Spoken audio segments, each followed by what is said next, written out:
you shit yourself?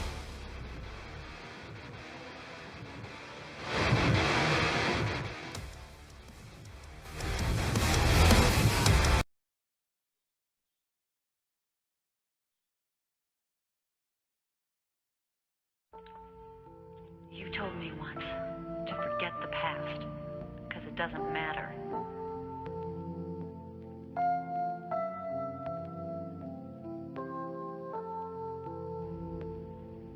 But nothing good came of it.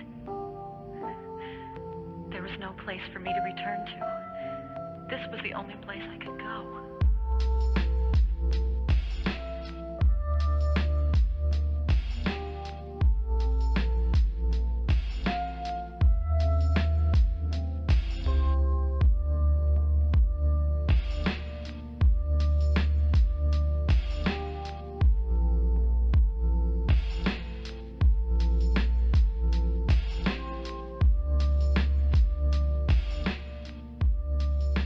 And now you're leaving, just like that.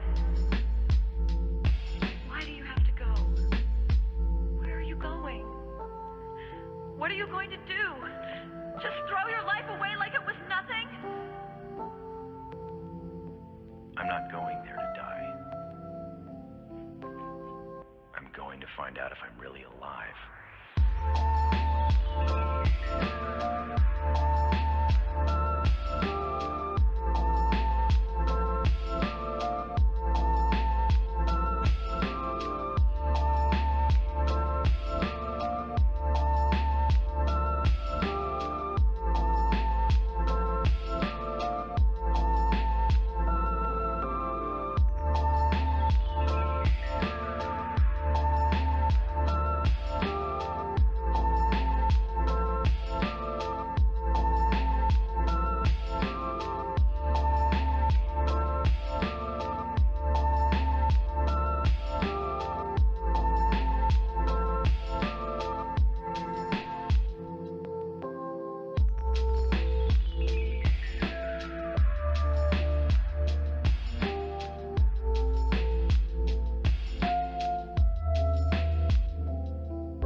It's all a dream. Yeah. Just a dream.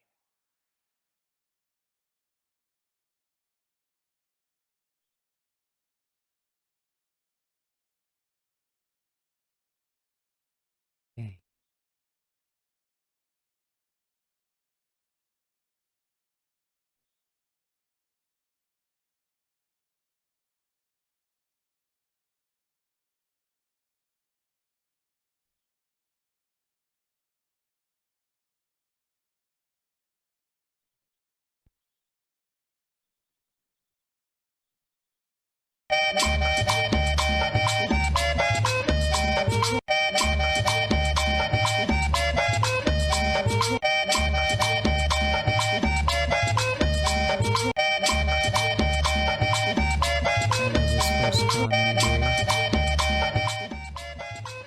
I love this first comment. When your wife is in a bad mood and you still want to be around her.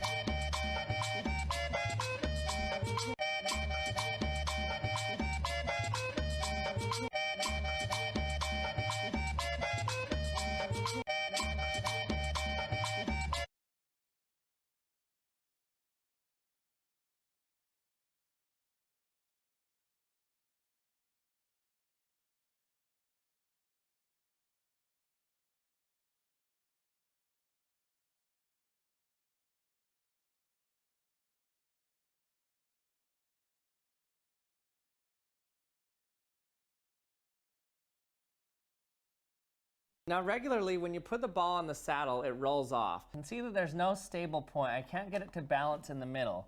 Wherever I put it, it falls off. If I spin it really fast, you'll see that the ball isn't stable at all. It just flies out. And also if we do it too slow, it's not stable either. It falls out as well. So in order to keep the ball in the saddle, you have to time it so that by the time the ball starts rolling down the slope, it will be nudged back towards the center at the right time by the spinning uphill portion of the saddle. So this saddle shape is basically what's called a quadrupole gravitational potential.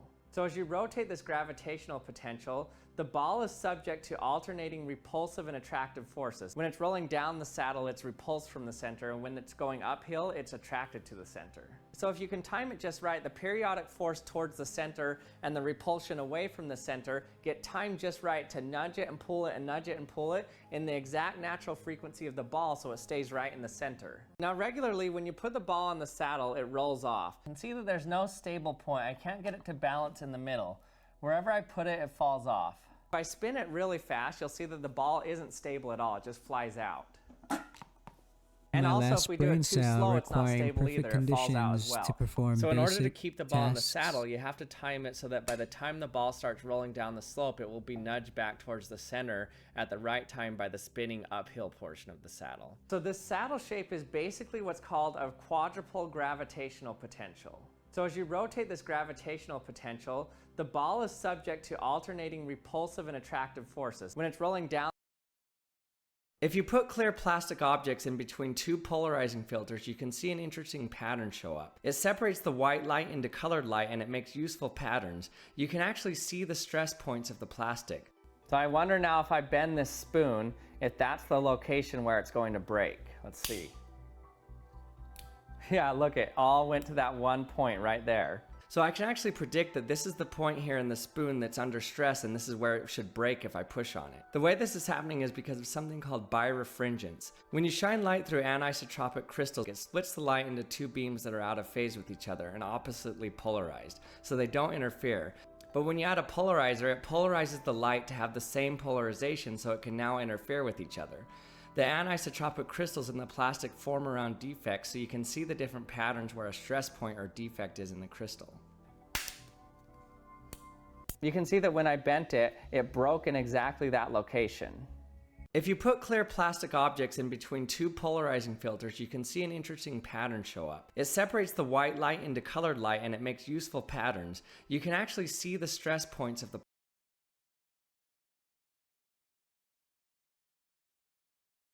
For a lot of people, 2023 was not a good year. Old wars stagnated and frontlines ground to a halt, whilst new wars and conflicts sprang up across the globe. Technology marched forwards whilst benefiting the few, and everything got more expensive as world economies teetered on recession. But obviously, it wasn't all terrible, and some of the failures of this year are lessons for the future, something which has been most evident in the film business.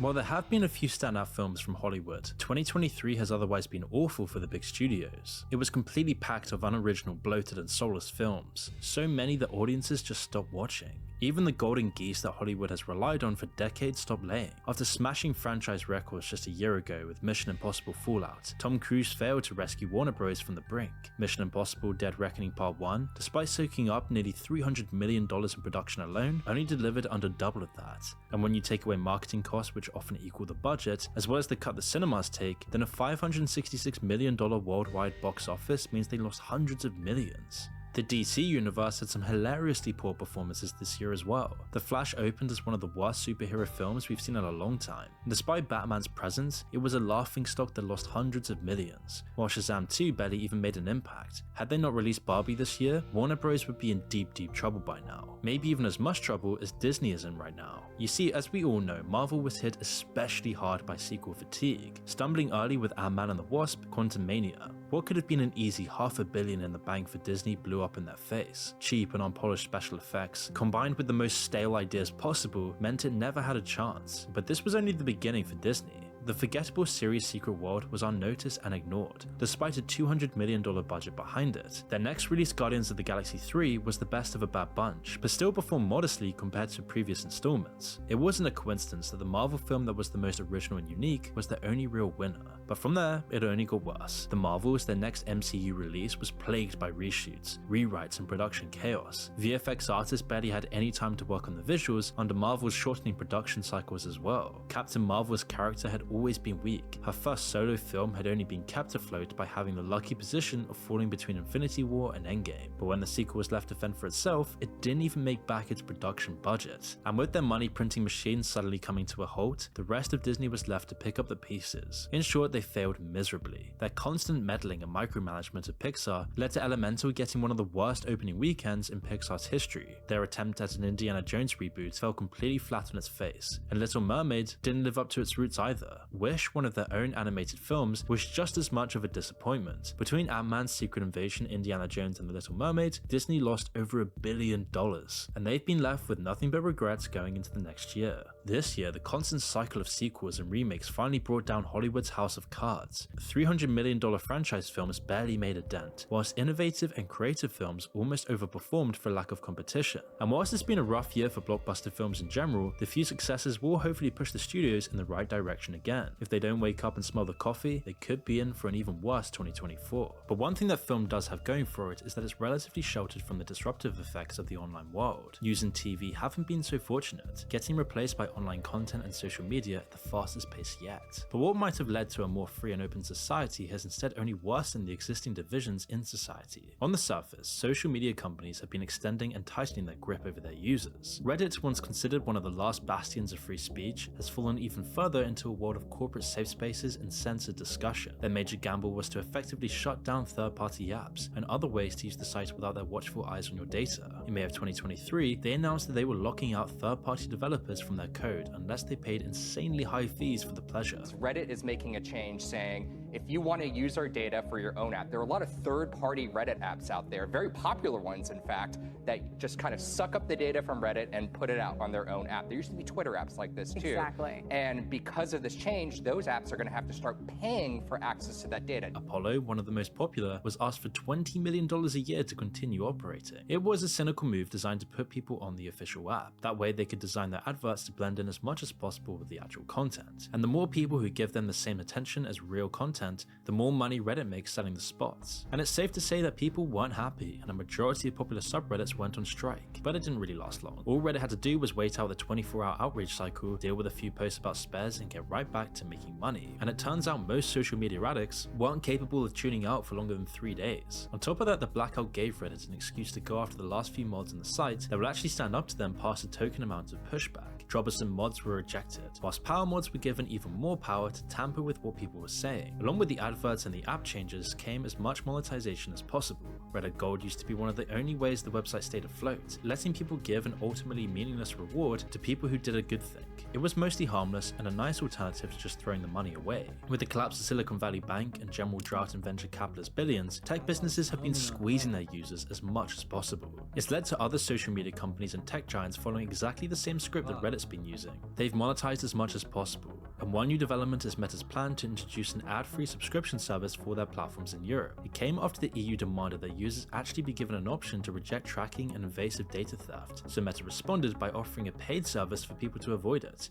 Regulators and courts in Europe have told Meta they need to give people a real choice. And whilst they might say it's to appease the EU, pulling the wool over their eyes would just be a happy side effect. Instead, it's part of a coming push to monetize and sell the very thing they've been taking from us all this time: privacy. That's if the service actually protects your privacy at all, which remains to be seen. But the number one way that these companies make their money is through engagement. All the expensive digital stickers and monthly fees don't mean a thing if you can't keep people on the app. That's where the algorithms come in. TikTok has been ahead of the curve for quite some time, using short-form content and promoting divisive topics to maximize engagement as much as possible. And it's created a generation of addicts that can't watch a 20-second clip of something if it doesn't have flashing lights, subway surfers, and an AI voice to spoon-feed what's going on right in front of you. Other companies have been catching up though, and it's made society more divided than ever. Global issues and politics are shortened down and distilled into two opposing viewpoints. Troll farms and bot accounts push both sides incessantly, only adding to the maelstrom. The audience gets split into two echo chambers who only see evidence for their points and strawmans of their opponents. And apart from making the internet a much worse place to exist, it simply makes society weaker.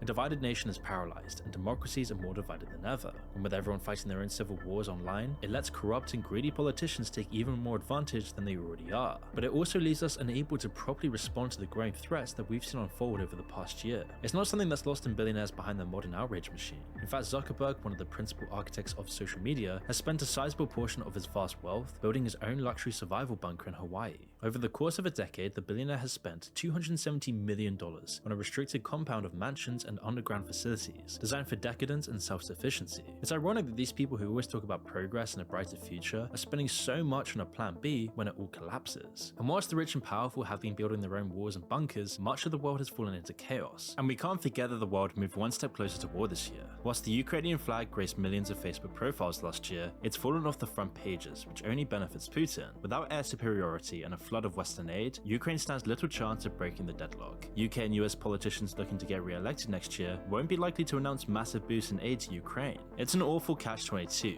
That means the country will be spending over 20% of their GDP on defense next year. Russia, meanwhile, only spent around 6.4% of their GDP this year on the military. Still a huge proportion, but nowhere near what Ukraine has had to give up. It takes a long time for economic pressure to end an ongoing war. Often it doesn't happen at all. But if this war of attrition continues, then the tragic depletion of Ukraine's families and resources will carry on. Of course, the war in Ukraine isn't the only war that's going to carry on into the next year. The war in Gaza is also unlikely to end anytime soon. While peace talks are ongoing, the conflict is defined by bitterness that goes back to colonial times, on top of ongoing ethnic tensions. Tensions that have only been amplified in the online discussion and content surrounding the war, something that social media companies are pretty powerless to really prevent. It's incredibly difficult to moderate content that reflects an ever-changing landscape of truth and propaganda, especially when there's so much of it in multiple different languages. It's no surprise that tons of social media platforms have pretty much given up. TikTok even removed the button their moderators were using to flag suspicious or inflammatory content that's not in their own language. Instead, they were told to put it through Google Translate. But it isn't really a problem that social media platforms are incentivized to solve though. Controversial and provoking content is exactly what they want because anger leads to engagement and therefore more profits. The drawback, of course, is that people absorb the propaganda and it changes how they think. Subtly and without their knowledge, they pick up the language itself of division and conflict, and it changes how people think and how they react to the world around them. It's another case where modern technology has only really added problems to the world rather than solving them. And whilst progressing faster than ever, tons of big tech's innovations and products have only really served to uproot and displace the old industries. Whilst the shift lined the pockets of tech CEOs, companies like Uber and Airbnb have generally made things worse for everyone else, both the people actually doing the work as well as the customers. Virtual reality and augmented reality so far hasn't really made the push into the mainstream that we might have expected 5 years ago, but this year did have some huge breakthroughs. On the Lex Fridman podcast, we got a small window into what that future might look like when they conducted the interview entirely through the metaverse. There were some limitations, of course. The realistic avatars only depicted the head and shoulders, and before the interview, there was this huge scanning process to set it all up. But otherwise, the effect was incredibly realistic. This technology really will change society, but it will take a long time before this happens. Then again, the announcement of the Apple Vision Pro was what really defined the year. The device, whilst ludicrously expensive, represents a massive step towards a digital reality. You see, Meta's been pushing VR for years now without massive success, but Apple finally getting into the game means they're finally serious about its short-term potential. The device, slated to come out early next year, will put the digital world right in front of people's eyes. Through eye tracking and outward cameras, the user can both see what's around them as well as a digital overlay. Apps and games can exist layered on top of the real world, rather than in an entirely generated digital world. It's this augmented reality that's going to be the defining feature, both for consumers and for Apple. You can imagine its uses in real life. Information about the world around you will appear at your fingertips. AI assistants can tell you which bus will be the fastest, which roads to take to avoid traffic, and overlay everything else a smartphone can do. Eventually, it could even automatically translate language or give you subtitles in real time. But as well as the limitless possibilities, it means that the digital world will be even more intermingled with your life. AR will remove those last few seconds of time between the impulse to follow the distraction and getting the dopamine reward. This final wall between us and the digital world is crucial. Instead of having adverts and notifications appear on your phone, they will appear directly in your vision. Now, the Vision Pro is a long way away from that. A perfect idea of the product would be a simple pair of glasses with all the same functionality. It's bulky and heavy, meaning it'll be hard to carry around all day. But on top of that, it needs to be plugged into a power source to function. Or you can wear a battery pack that gives it an insane 2 hours of charge before it's dead again. We might not see everyone walking around with VR headsets in the next 6 months, but this year was the first year where it truly became a possibility. It doesn't matter that it's the same cheap Chinese knockoff junk that Wish has been selling for years, people are eating it up anyway. But the low prices of today are an illusion meant to get people hooked. In a year or two, they'll all shoot up once the user base has been established and the initial investments dry up. And this is just like TikTok and all these other Chinese social media apps that have taken over the West in 2023. And as TikTok got grilled and almost banned by the American government, people started waking up to how dangerous China truly is. And Temu just represents that, getting everyone hooked to Chinese products and then extorting the population. But you see, the most insidious part of Temu's operations outside of China is the gamification of consumption. By using loot box systems, minigames with prizes, and spending quotas, they've turned getting people addicted to shopping into a science. People that are vulnerable to these tactics end up spending tons and tons of money on useless junk they don't need. The low prices, flashing colors, and hollow sense of satisfaction make sure they keep coming back for more. This addiction then fuels sweatshops and unethical factories where the Earth's dwindling resources are made into cheap hunks of plastic that break after a few months anyway. Even the corporate staff at Temu's parent company are massively overworked. Former employees have described an atmosphere where people work nearly 400 hours every month and where multiple people have been pushed over the edge. And as Temu expands into the West, this work culture will come with it. It's a classic big tech move of taking a vice or addiction that some people have and pushing it to the extreme. The promise of cheap stuff is especially effective with how awful the economy has been over 2023. While a massive crushing recession was narrowly avoided, most world economies stagnated this year as inequality rose to unprecedented levels. For most, it was the year of the cost of living crisis. Energy prices skyrocketed, housing got even more unaffordable, and inflation remained high relative to wages. And the money that everyone lost went up the system into the ruling classes. The world's 25 wealthiest families added an extra 1.5 trillion to their bank accounts. The only question that remains is how much more can they take before the bottom collapses from under them? The world can't bear such a greedy and top-heavy 1% for too long. The scales always correct themselves, at least eventually.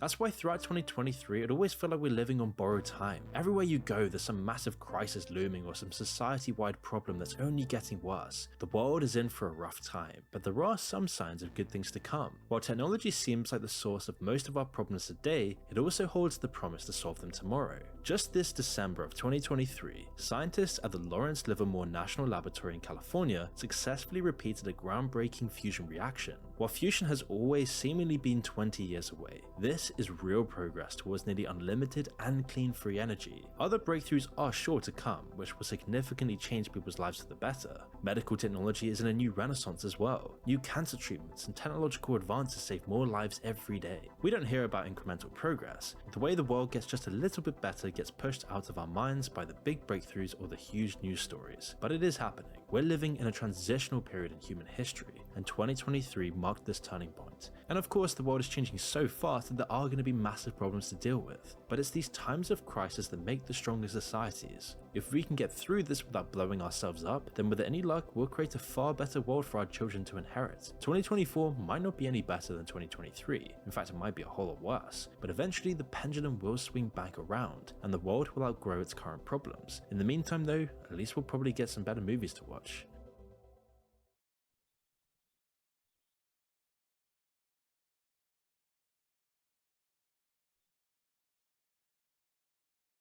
You sure went out of your way to get the Donald Trump haircut if your barber was from Legoland. Nobody played Sonic the Hedgehog and thought, this is fun, but I'd have more fun if I knew Sonic had two gay biracial dads. Which really makes me wonder how successful this channel would be if I looked like Lauren Chen, or the Daily Wire's Brett Cooper, or basically anything other than a bootleg Sub-Zero. Because when I'm not busy bringing dishonor to the Lin Kuei clan, this channel is actually doing pretty good, but thumbnail design would be really simplified, as this is infinitely more clickable than this. 2023 was a wild year, so I want to thank the nearly 500,000 YouTube viewers that subscribe to know more about what's really going on in the world through these concise but lighthearted videos. So hopefully you'll enjoy watching a recap of all the best roasts of unemployed behaviors, actually evil politicians, and most importantly, myself, as I gradually lose my battle with humanity throughout 2023. Don't call us thugs though. Don't call us thugs. Don't call us thugs. I'll call you anything. I didn't drink. Do it. Come here right now. Bro, I'll beat your myself. Do it. Here, hold Do this it. camera. Do it. Come Do here right now. Do I'll it. beat your Go ahead. Call it. I ain't touch you, my boy. I ain't touch you. Stick your. How dare you call me a thug? I'm only doing exactly what a thug would do in this very situation. And what's going on here? Is this old man Harry Potter, where he can walk by and mutter Tupaccio, and suddenly these three introverted medical students need to start jumping old people in a restaurant? I don't think that's how this works. Because let's call it for what it is. This trend of fatherless behavior on social media is just the male version of daddy issues. Because watch any of these social media clout chasing videos online, they all scream, please, I'm becoming useless, somebody discipline me. And you heard it here first. Once prank content starts getting identified as daddy issues, it'll disappear overnight. So here we have more smooth brain cinema of someone that thinks they'll become internet famous by streaming their unemployed behaviors in Asian countries. But he was simply never expecting that on a Japanese subway, he'd encounter the rare rooftop Korean from Texas. What do you mean? Where are you from? Yeah, you're big on options. You know what we do to you? What do you do? Korean war, North Korean war, you know what we do to you? So there's a very subtle thing that Yeehaw Oppa is doing here, because shortly after, he was streaming online and got randomly smacked.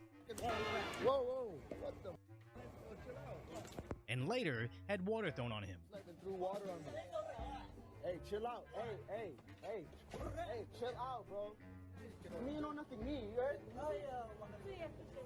If there's one persona that I despise the most, it's the people that are what I call gangster fluid, where at sometimes they act bold and in your face like they're from the hood, but then in the next moment they're crying on livestream about someone throwing water on them. I'm sorry, where in the G-code does Tupac talk about crying to the police that you got wet? So Kenzo's crew of karate killers finally finds the fatherless frat house. So they want to fight or talk?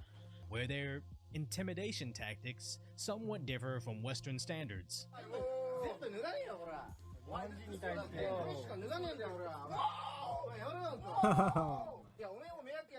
Now, what a sad realization this moment must be for him. All he wanted to do is get popular online and maybe make some money for his travels, and somehow that turned into this, where he only gets money from people that want to make a fool out of him in public. Although the coverage is limited, the BBC reports on what started the unrest, where they report the guy shot by police was a delivery driver that played rugby. His education was chaotic, but was going to be an electrician. He was Algerian, that lived with his loving mother, but never knew his father.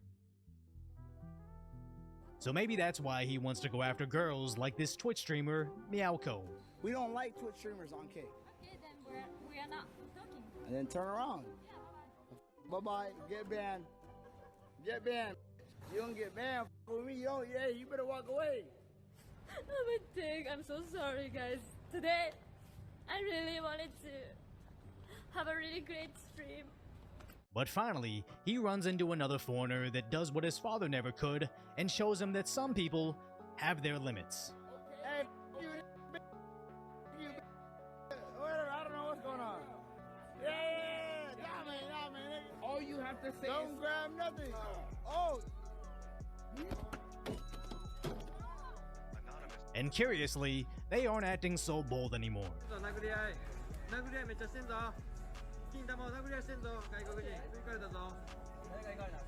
Sometimes that's the only way. That's the only way. So sadly, this was 1,000,000% predictable, and at some level, I think the streamers knew this was bound to happen as well. And yet, after all the warnings they received from the authorities, the Yakuza, and other foreigners, they simply could not help themselves, as they literally have nothing else to offer society, other than being this walking, progressive jackpot, where in places like Las Vegas, there's these slot machines that have jackpots that increase whenever somebody plays, but doesn't win. And with these streamers that do nothing but ruin society, the only draw they have is people patiently waiting to see them find out live. Because the scary part is, how many low-level IRL streamers are out there right now that are literally trying to make a name for themselves in a sea of streaming obscurity by hitting the jackpot that is being Japan's biggest hero since Mechagodzilla? Which makes me come to the conclusion that internet pranks is like OnlyFans, but for talentless idiots. As most people that produce that content never make any money off of it, and with that content floating around the internet forever, they'll likely regret it at some point in time in their life. But just because there's a tiny amount of people that actually find great success with it, they think they have to try it, because if they had talent or weren't an idiot, they would obviously be doing something better with their time. But this is actually AI generated, as apparently they took an actual girl and edited it into someone different. But the most insane part is, this wasn't the only alternate version of her, as AI artists are spawning hundreds of different people. Because yes, it's pretty messed up to take a girl's video online and edit it so it's a more attractive, marketable product. I can only imagine if someone took all my videos, deepfaked me into some busty blonde, then suddenly I found out that Decoy Moist hit 1 million subscribers in only a few months. I'd be upset, but also kinda respect it. At a minor league baseball game between the Long Island Ducks and the Spire City Ghost Hounds, former MLB player Rowdy Reed finishes a double play, but then immediately clocks out and does this. And something is happening up on the concourse network.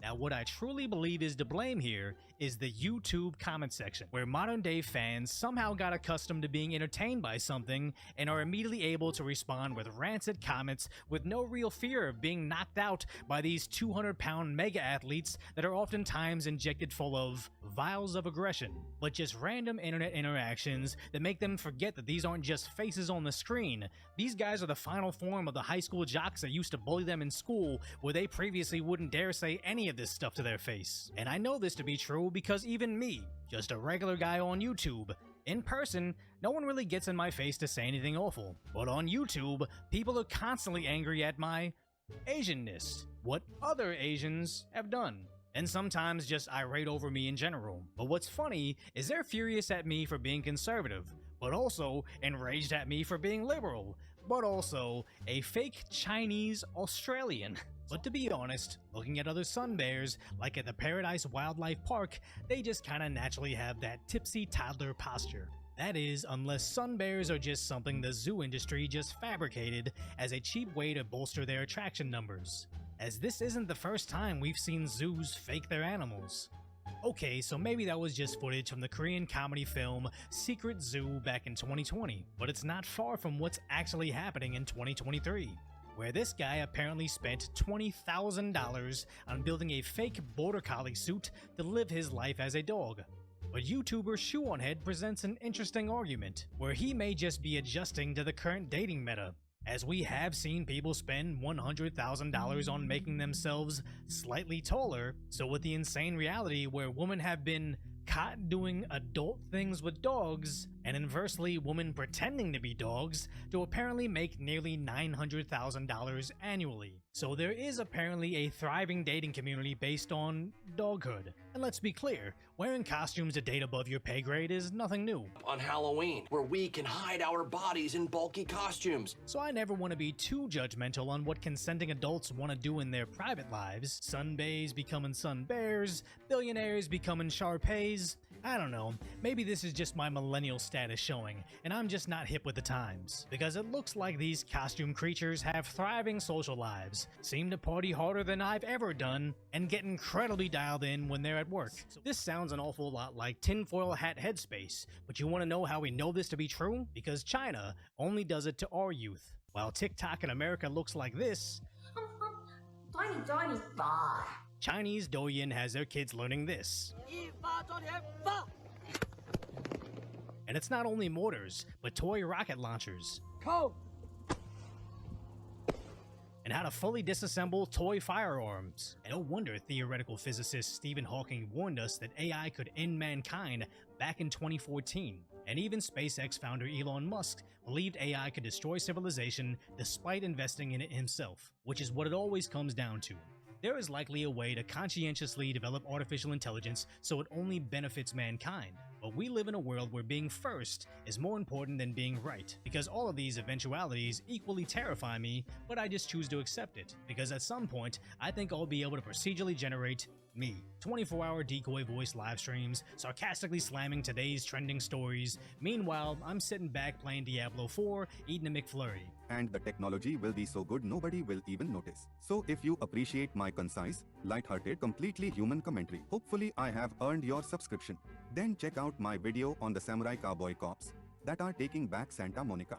In Santa Monica, California, Babies Lives Matter protesters square off with Antifa-looking counter-protesters dressed in black bloc and tell police to deploy the Santa Monica Samurai Cowboy Cop Cavalry, a biker guy that apparently got his gang patches straight from Hollywood. And who's that? None other than a time-traveling decoy voice straight from the year 2000 with that old-school camcorder. Now obviously that guy isn't me from the past, but I can't rule out that it's not my son from a distant AI future trying to warn us about something. That's why I'm glad I got my tinfoil beanie from decoyvoice.com just in case, as counter-protesters tried to break through the police line and found out real quick.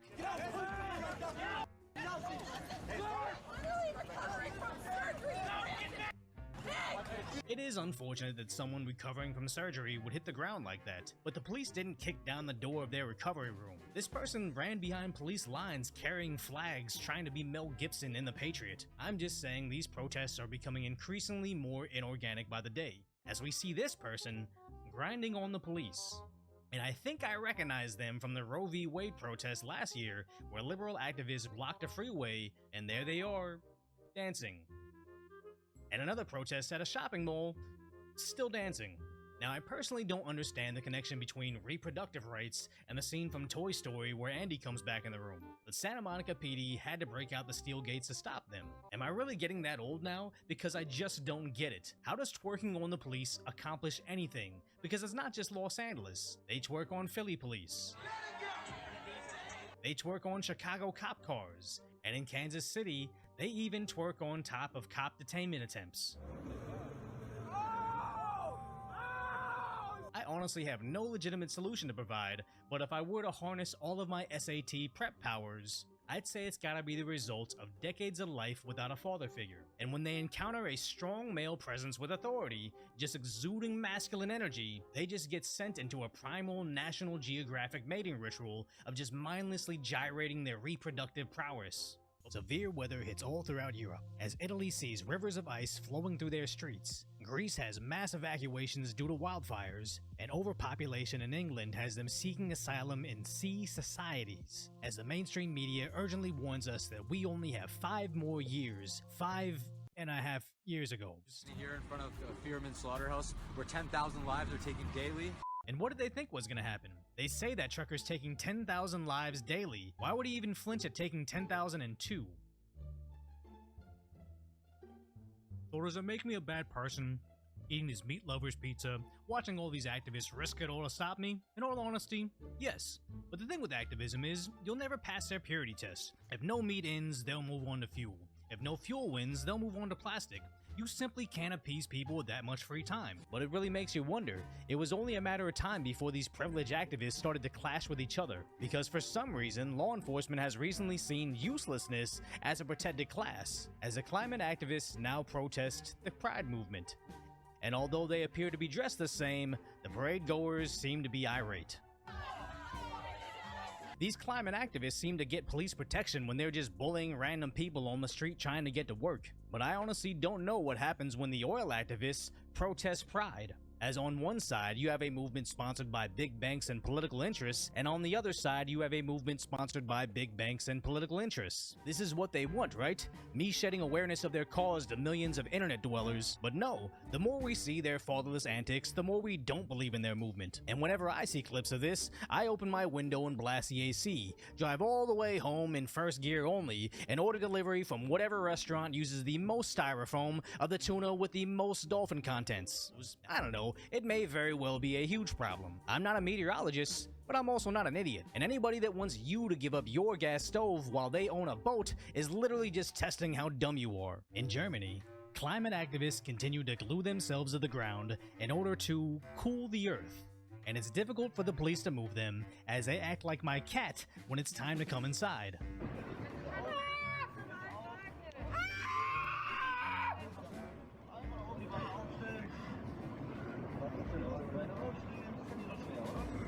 I never worked the closing shift at the Chinese restaurant, then went straight to my overnight shift at the burger shop, all while making certain that I was ready for my college courses, and thought I should go bike lock my neck to my car to stop traffic. Or maybe I'll bike lock my neck to a tennis court, or possibly bike lock my neck to the gate outside the Capitol. Now some may think those activists' odd obsession with chaining themselves for change isn't quite the same as marching in the street waving flags, but I don't. Neither of these so-called protests will ever actually impact their so-called movements. Bike locking your neck to a net isn't going to cool the earth any more than blocking a McDonald's is going to stop Biden from sending billions of our tax bucket to go buy bombs for battles outside our borders. Maybe that's why the word activism is actually derived from the Latin phrase activity of vanity. Sure, I just made that up right now, but it doesn't make it any less true. You simply won't have the will for all this unemployed behavior unless you have enough free time to fill your day with activity that's purely for social media vanity. And that's what created this generation's next great rivalry, bigger than the Lakers versus the Celtics, more divisive than dog lovers versus Koreans. We now have blue-collar workers versus the bullies of EBT. Just look at this interaction on Twitter that Shoe-on-Head, a left-leaning YouTuber, had online, where someone claims The Sound of Freedom is propaganda for far-right conspiracies. Shoe then asks, what parts of the movie have those tinfoil hat theories? And they reply,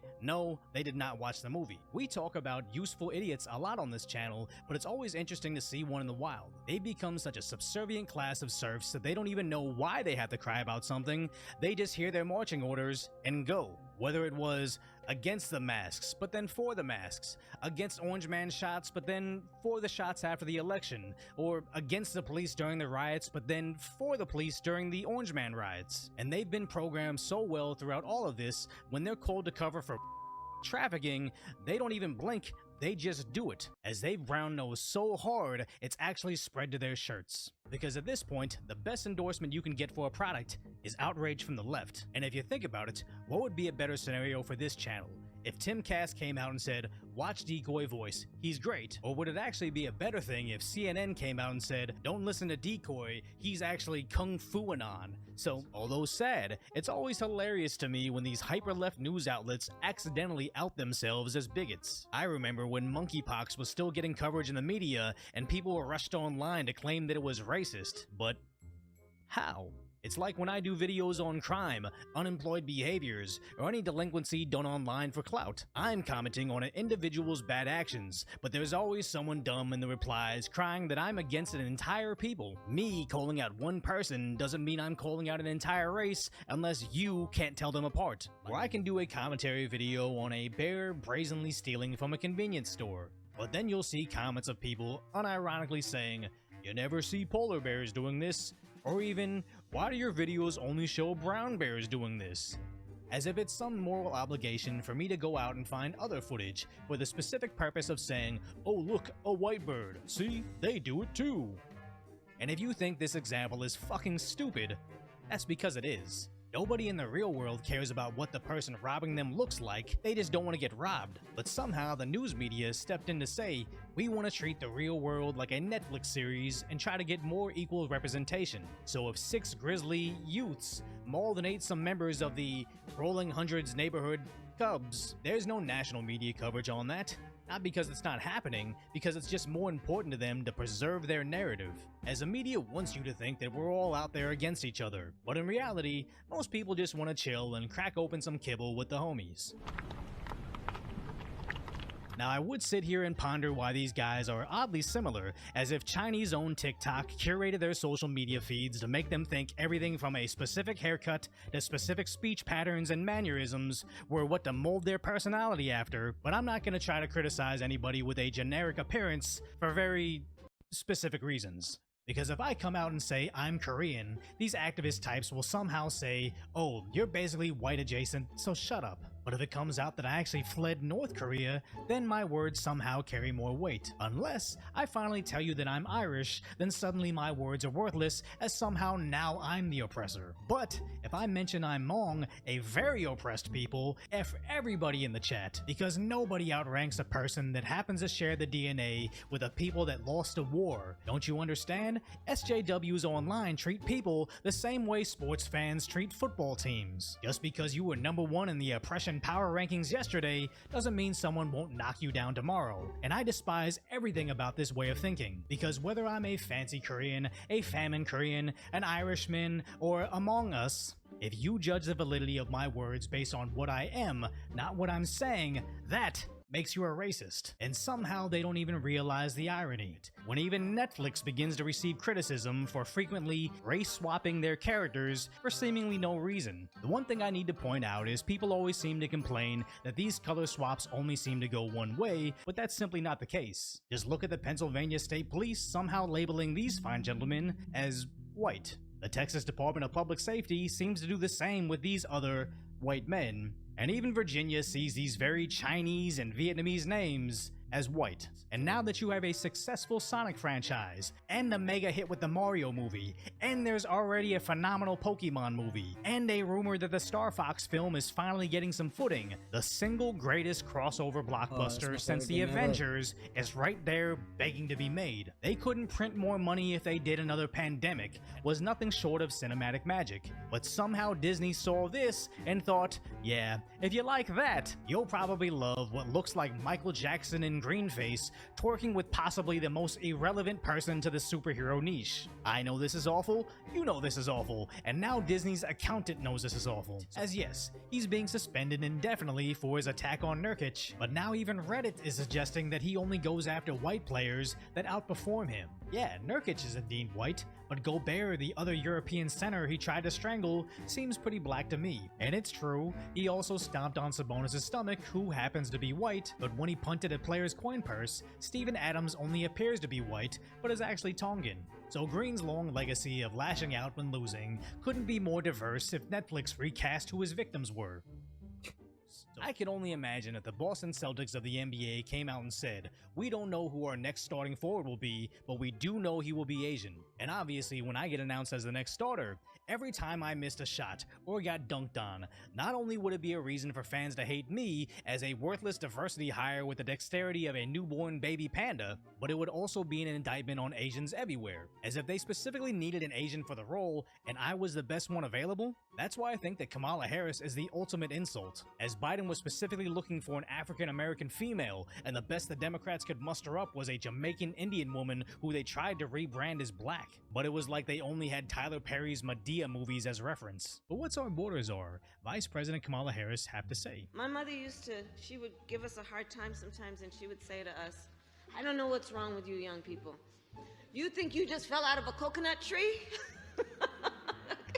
It literally sounds like she has her speeches written by ChatGPT AI, then has it Google translated to Yoruba, then has that translated into Arabic, and that translated back into English, because this is what it sounds like to me.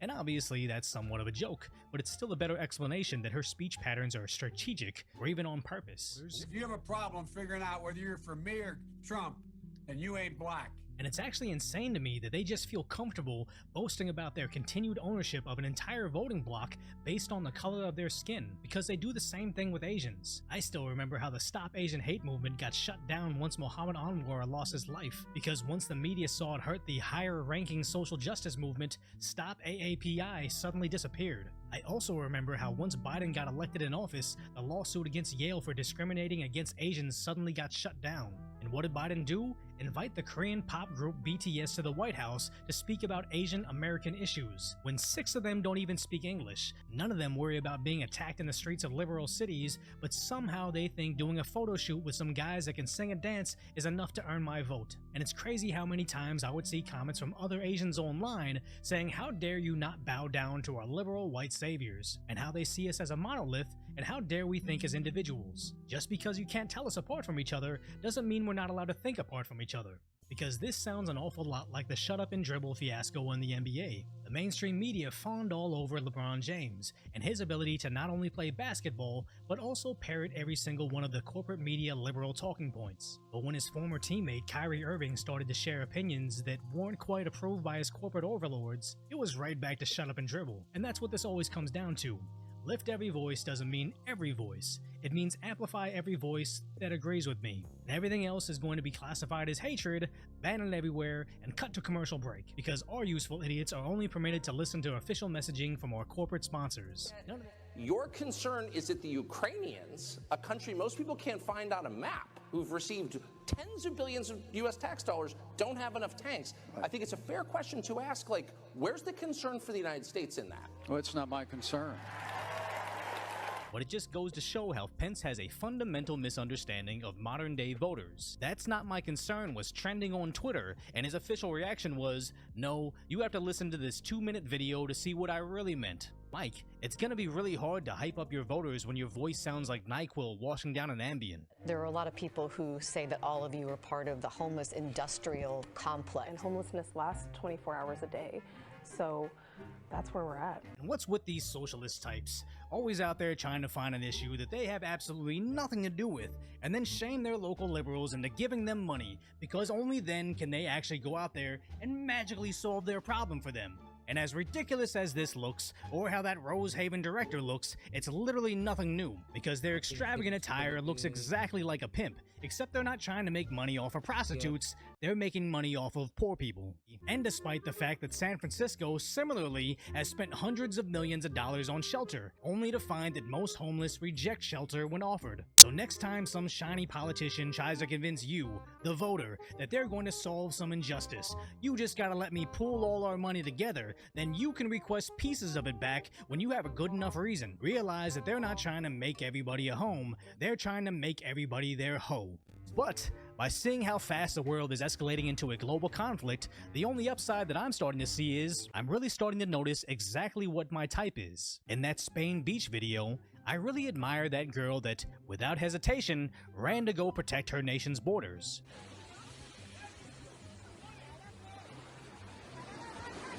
Where I recently realized how much I like the tenacity of Barstool's Wingstop girl. Oh my god, it's Wingstop! That's a little...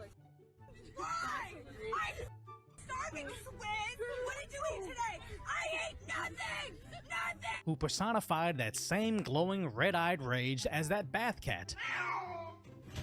And to those wondering why I would suddenly gain the newfound appreciation for these hyper-aggressive women, I don't think the average American citizen is ready for an actual physical conflict with whatever this is. He does indeed look asleep.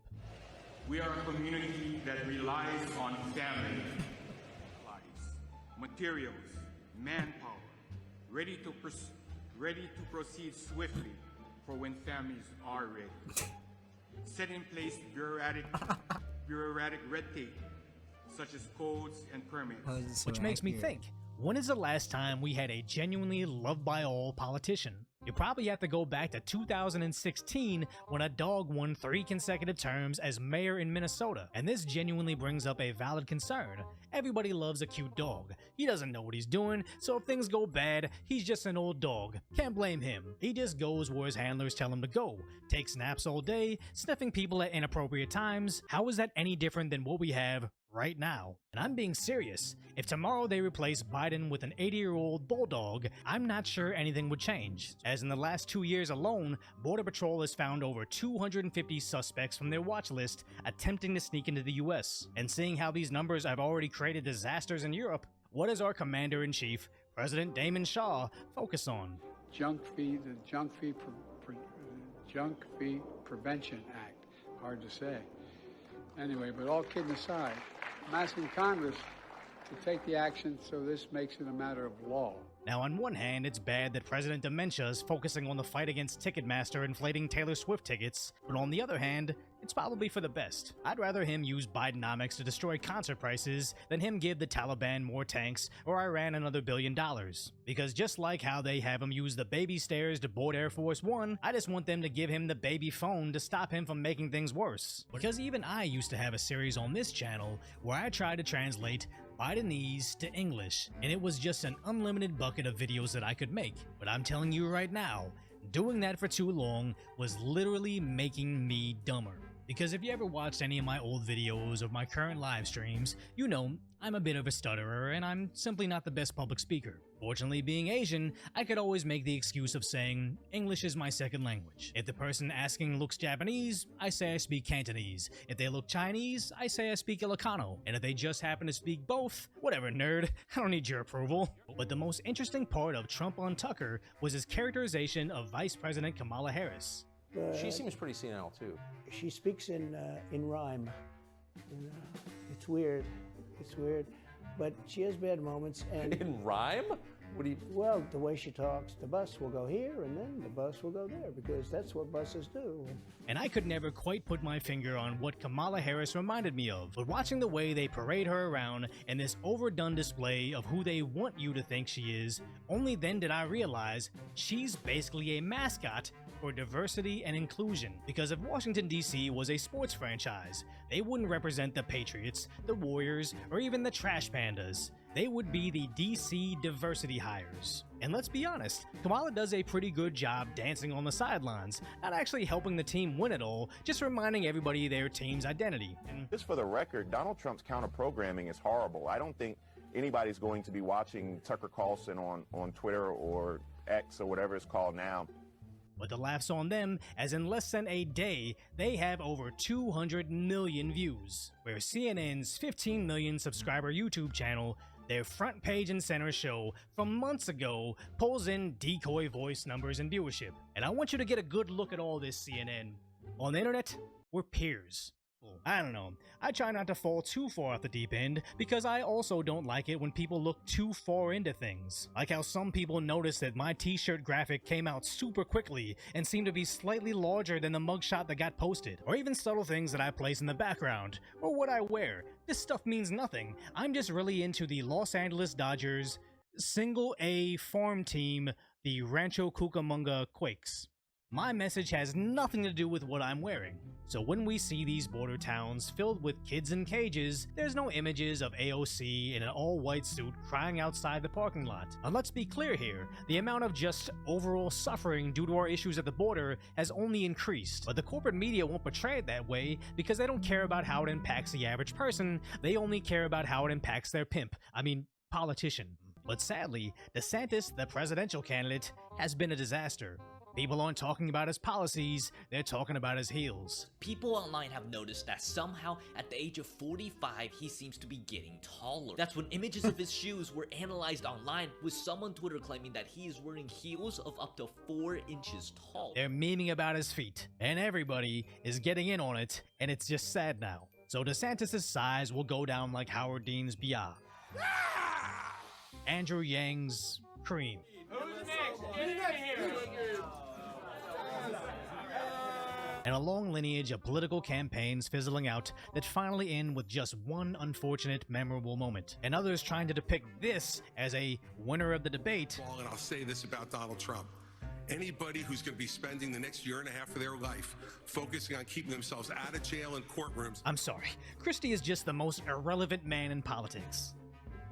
As this same movement shuts down intersections in deep blue Los Angeles, but somehow managed to do the same in ultra-red Arkansas. And what is insanely confusing to me, they block the streets in Texas, but to be fair, it was Austin, Texas. So they've somehow set the precedence of what I call toddler politics, where if they don't get what they want, they're going to throw a fit and sit on the ground, screaming and sobbing to try to get their way. The problem being is the Democrats try to turn their infancy into their infantry and use that energy to help them get elected in 2020. They look the other way and not only enabled and encouraged them, but sometimes actually provided funds for their legal defense. But now that those same people don't agree with those same politicians, they may actually inadvertently unify the masses against a warmongering uniparty. Because I went to public school and college in deep blue California, and I specifically recall how relentlessly they try to drill down liberal values into your brain. So how is it that I know so little algebra that it's actually haunting my ancestors, but I can remember each teacher's love for Obama and hatred for Bush? At the end of the day, they'll never be able to rewrite reality. Bidenomics sounds great until you can't afford eggs. Open borders policies sound liberating until Sweden has over 61 no-go zones controlled by criminal gangs. Oh, I'm sorry, they rebranded them as vulnerable areas. So I just want to know, how do I obtain these Harry Potter levels of liberal journalism? Like, if my girlfriend finds another woman in my bed, can I just say, this isn't cheating, I've rebranded it as domestic diversity. And the only reason you don't like her is because she's different than you, and I didn't realize I was dating a MAGA fascist. I don't want to look too far into symbolism, but this really seems to be about servitude, so maybe that's why there's so many self-deprecating demands from the Democrats. As it's not just woo, AOC also seems to be obsessed with their supremacy. White supremacy. The emergence of white supremacy. White supremacy is a fact. With this being her fiance, Kamala Harris seems similar. The white nationalism. White supremacy. White supremacist extremist. As the second gentleman is the same. And peculiarly, even political commentators have this in common. White nationalist racist diatribe. White supremacy. But it had to do with white power. as Don Lemon is married to this man. And again, I'm not critical of people dating whoever they want. Half the girls I've dated weren't Asian, and none of them were this bizarre combination of curly-haired Kirkland brand Korean that can't speak correctly. So I'll never understand why people make it their political stance to ostracize the types of people that they like to sleep with. Although, I do seem to criticize unemployed behavior, and my ideal woman would be unemployed while she raised my children. Oh my god. In Buffalo, New York's bomb cyclone, looting has begun because some are actually using it to steal $500 of cheap liquor, televisions, and a gumball machine. As it looks like the worst storm the country has seen in 50 years has resulted in temperatures lower than Mars, 27 losing their lives, with some people actually being stranded and frozen in their cars. As one man shared his story of frantic knocking at his door, where Insider.com reports that 10 Korean tourists got stranded in the blizzard, where they were just asking for a shovel to get their van out of ditch, but then got invited in, put on couches, sleeping bags, an air mattress, and their spare bedroom, which is a great heartwarming story for the holiday season. But maybe the homeowner was simply playing 5D chess. With all that looting going on, Santa just delivered him 10 rooftop Koreans, and he now has the safest spot in all of New York. Garbage bins are now being used for cigarette theft in New York. Hey, don't. Hey, ain't nothing you can do, man. Don't do that. Don't do that, man. And how quickly did this guy go from, you can't do anything about this, I'ma get my strap, to getting pummeled with a pipe in the back of a 7-Eleven for some cigarettes like a cheap lady of the evening? So now that these employees are trying to save themselves from a future of food stamps, they risk actually visiting the only true socialist utopia, filled with free housing, free healthcare, and plenty of minority representation. I'm talking about prison. As this street vendor actually gets attacked and robbed. Why do you do that to him? Yo, chill. Yo, chill. Chill. Yo. No. So millionaire socialist Twitch streamer Hassan reacts with this. I despise local media, dude. There you go. How much they exacerbate, like, narratives that you see on Fox News. What role they play in the boomer reactionary pipeline. Local media talking about $3 worth of Doritos.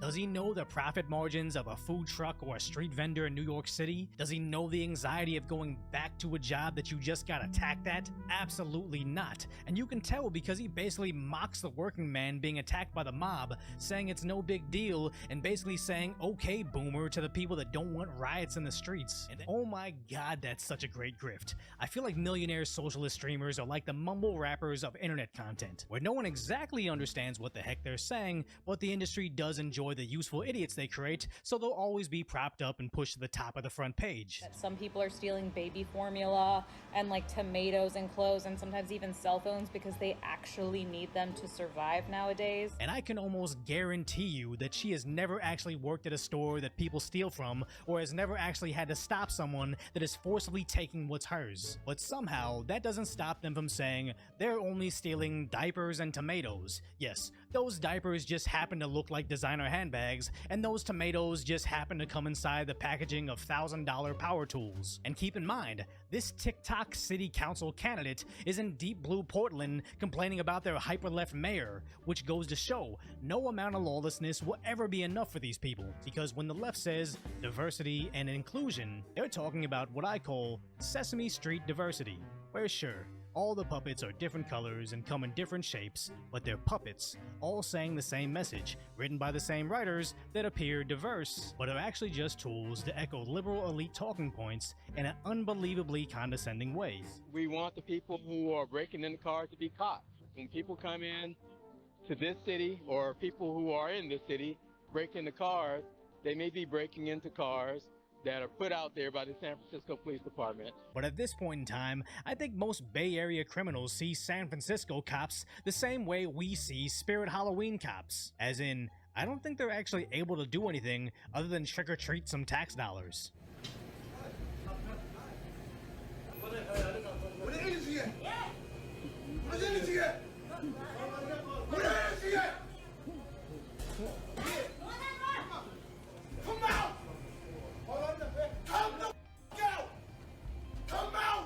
So if this is the sequel to the 1954 film Seven Samurai, just set in a 7-Eleven, I'm all for it, because nothing annoys me more than what I label the hypothetical hoodlum, where they talk about all the dangerous criminal behavior they would do if we were outside, if you push me first, if they want a fatherless coward that just hopes their scary screaming would make you back down, and no amount of barking in their faces changes the fact that his words don't match his actions. And I kinda wish this was a samurai movie, so at least then we could edit the subtitles so the scene would make more sense. Nope, I wasn't raised by a father that could teach me discipline and respect for my community, and now I'm gonna make it your problem. So here's to an amazing year on YouTube, just hanging out with you and making the best out of a bad situation. So if you enjoyed this compilation of lightly roasting the insanity that is our reality, hopefully I've earned your subscription and quite possibly your support by becoming a Decoy Voice channel member for as low as $2. And if not, that's completely fine because I just appreciate your time. So hopefully you all have a happy New Year's and wishing the best for everybody in 2024.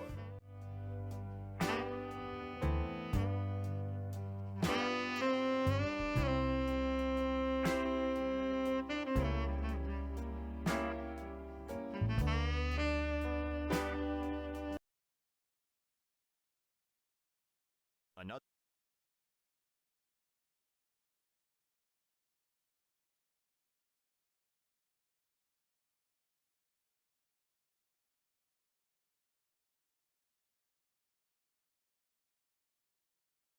How much money do Americans need to be comfortable? $1 billion? Well, it depends, right? Because like if you're living by yourself, it's obviously way less. And it depends on like where you live. Like there's some people and they can live on, you know, like I don't know, like $30,000 or something like that. Maybe not 30, like $50,000 a month or a year. I think people can live on $30,000 a month. But if you're making $50,000 a year in some places in a country, that's enough. The average American says they need to earn $233,000 a year to be financially comfortable. Single? If you're single, that's a lot of money, man. Holy shit. But in 2021, American workers on average made only $75,203 annually.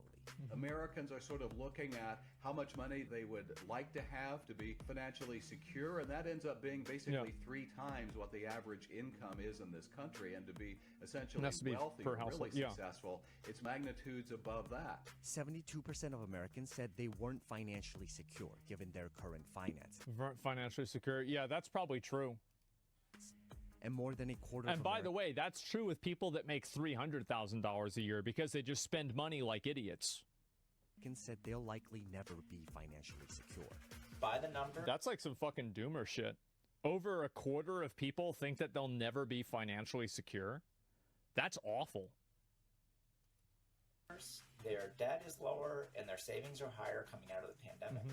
But they're more anxious about what's going to happen next, if they have job stability, if they're going to be able to have secure retirement. With well over half of Americans living paycheck to paycheck, many are failing to meet some of their modest financial goals. Jesus. There are actually millions of people struggling. It's not something that people want to talk about, but if you're in a place where your financial security feels super precarious, you're not alone. And it's not your fault. So how did it become so difficult to be financially secure in America? And what can you do about it? I think it's just people aren't getting paid enough money. That's really all there is to it. It is your fault? Well, I think that it's like, so it's an instance where it is and it's not your fault. It might not be your fault, but it's your responsibility to get yourself out of it.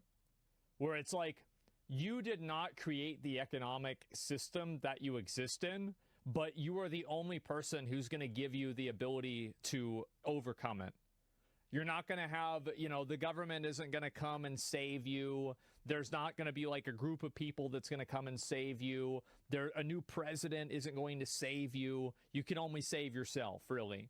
So it's like, yeah, you didn't cause this to happen, but still, you're the only person that can cause it to stop happening. Let's do some budgeting. Americans working full-time earned a median monthly income of about $4,400 during the second quarter of 2023. The average worker takes home 75.2% of gross wages after taxes and benefits. Yep, somewhere around there. The take-home pay to about $3,388. And that just isn't enough to cover the cost of living in America today. Jesus. The cost of healthcare, that has skyrocketed. The cost of attending college has skyrocketed. The cost of purchasing a home has skyrocketed. I know. I've seen people looking at houses, like the price of houses now is fucking insane. It is nuts, especially here in Austin. Like, a lot of my friends have gotten priced out of Austin. They're not even living in the same city anymore. We grew up here. They can't even afford to live in the neighborhood they grew up in. This is a 25-year-old dude. It's fucking crazy, dude. I'm so pissed. Yeah. But nowhere has anyone said wage growth is up 15%, right? Take a look at some of the most essential expenses for Americans. The median monthly rent in the U.S. is $2,029 as of June 2023. That amount already accounts for over 46% of the Americans' median pre-tax income. But most U.S. agencies classify spending more than 30% of one's gross monthly income on rent as being rent-burdened. Meanwhile, the median mortgage payment for a 2,400 square foot house was $1,957 per month. However, they need to have those pods that people live in. That's what they need to do. Like, yeah, they need to make those pods. If you voted for Biden, you have no right to complain. I mean, this was happening before Biden was in office. Like, this has been happening for a long time. Like, I understand you might not like Biden, and Biden might have made it worse. But the truth is that, like, how is it that Biden is this, like, super incompetent, like, person that, like, doesn't even know where he is, but he's also causing the economy to collapse? Like, I feel like the president probably doesn't have that much impact on this. I think this is something that's happening just economically in general. A common rule of thumb advises spending 28% or less of your pre-tax income on mortgage payments. For the median gross monthly earnings, that translates to just $1,232. Jesus. As we talk to households and talk to consumers out in the real world, especially those, say, under 40, housing is the big issue. You know, rent, mortgage. It is the biggest concern that people aren't going to be able to make the next payment. Inflation. Oh, absolutely. Like, I know tons of people that, like, can barely make a house payment, and, like, every single month there's, like, some rabbit that they have to pull out of a hat to, like, figure out how they're going to be able to make money to live for the next month. It's nuts, man. Americans are something else. Yeah, but you have to remember that the real problem is who's using what bathroom. And, you know, do men have it worse than women or not in dating? So, yeah, just keep that in mind. Like, that's the real problem, not this. This doesn't matter at all. It's about who's using what bathroom, what color a person's hair is, and, you know, like, what gender they think they are. This is what the real issue in the world is. And is really hurting individuals having stability in their housing. And I think sometimes we underestimate that if you have uncertainty in your housing, it causes uncertainty everywhere. Well, obviously, right? Because, like, if you lose your house, this is why you moved to LA. Let's see. Let's look at that house. $2 million. I bet it's probably $2 million. Yep. Is also the reason why cities have become more difficult to afford. Americans said it would require more than $1 million in net worth to be financially comfortable in places like San Francisco, New York, and Southern California. This is why. Probably in San Francisco, they're right. I think the median salary in San Francisco is like $138,000. The average is, okay, it's $120,000. Okay, I mean, to be fair, guys, hey. I had it perfect. It was 130, it was 36, not 38. Okay. Well, I was pretty close. I remember reading it. I read it 2 years ago, okay? I was 2022. Now it's actually somehow gone down. I'm sure that's good. We've seen some migration or mobility around the country where some people say, I'm living in a high-cost state like California or New York. We really want to sort of pack up and go to an area that's less expensive. And one of the ironies of that is those places that were cheaper before are now becoming more expensive. Because more people are going to them. Americans spend on average $690.75 on food every month, according to the latest data from the Bureau of Labor Statistics. That amount almost $700 on food a month. Like, I definitely spend way less than that, but I also eat way less than a normal person eats. Yeah, like, I think that's a lot of money. I remember like we had food stamps for a lot of years, and we had $200 on food stamps. And like, and here's the thing, right? Is like, I lived like that for so long that it's just normal to me. It's not a big deal. But I think for a family, obviously $690 is totally normal. Is significantly I'd say that's higher even than low. any of USDA's estimated grocery bills, including more generous and liberal food plans. Add the out-of-pocket health expenditures that cost the average Americans $96.42 every month. Jesus. You get a total expense of $2,816.17 for renters and $2,744.17 for homeowners. That amount already accounts for 85% of the median take-home pay for average American renters. And this is just like the money that people need to live, right? Not even like anything that they can do to enjoy or, you know, have for themselves or to save or anything like that. Because, you know, for example, you're going to have to pay for gas. You're going to have to pay for, like, I don't think this took into account, was it just rent, or was rent added into utilities? You have your phone bill. You have your internet bill. You have your car insurance. You have house insurance. Let's see, what else besides that? There's probably one more, right? Yeah, like water. Like, yeah, I kind of had that as well. Like utilities, yeah. Like the amount of money that you have to spend is crazy, bro. Like you get that shit eaten up like it's nothing. And over 82% for an average homeowner. This is excluding other essential expenses like transportation, childcare, and debt payments. Many Americans are really struggling with just the increase of costs of living and food and housing, utility bills. Oh yeah, I had this. I finally had it happen. I went to Walmart and I bought something. I was buying things and I had in my mind, like mentally, it was going to be like $85 and it was $200.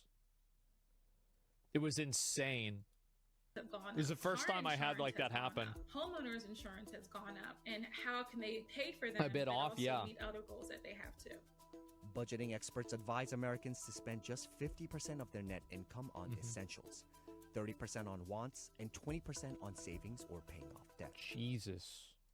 We see that allocation shifting significantly, where people are spending 75% of their take home just on needs, which leaves very little for wants and very little for saving for your financial future. So I think also, like, if people don't make enough money to where they can see a future of themselves being successful, they're not really motivated to try to push towards that happening.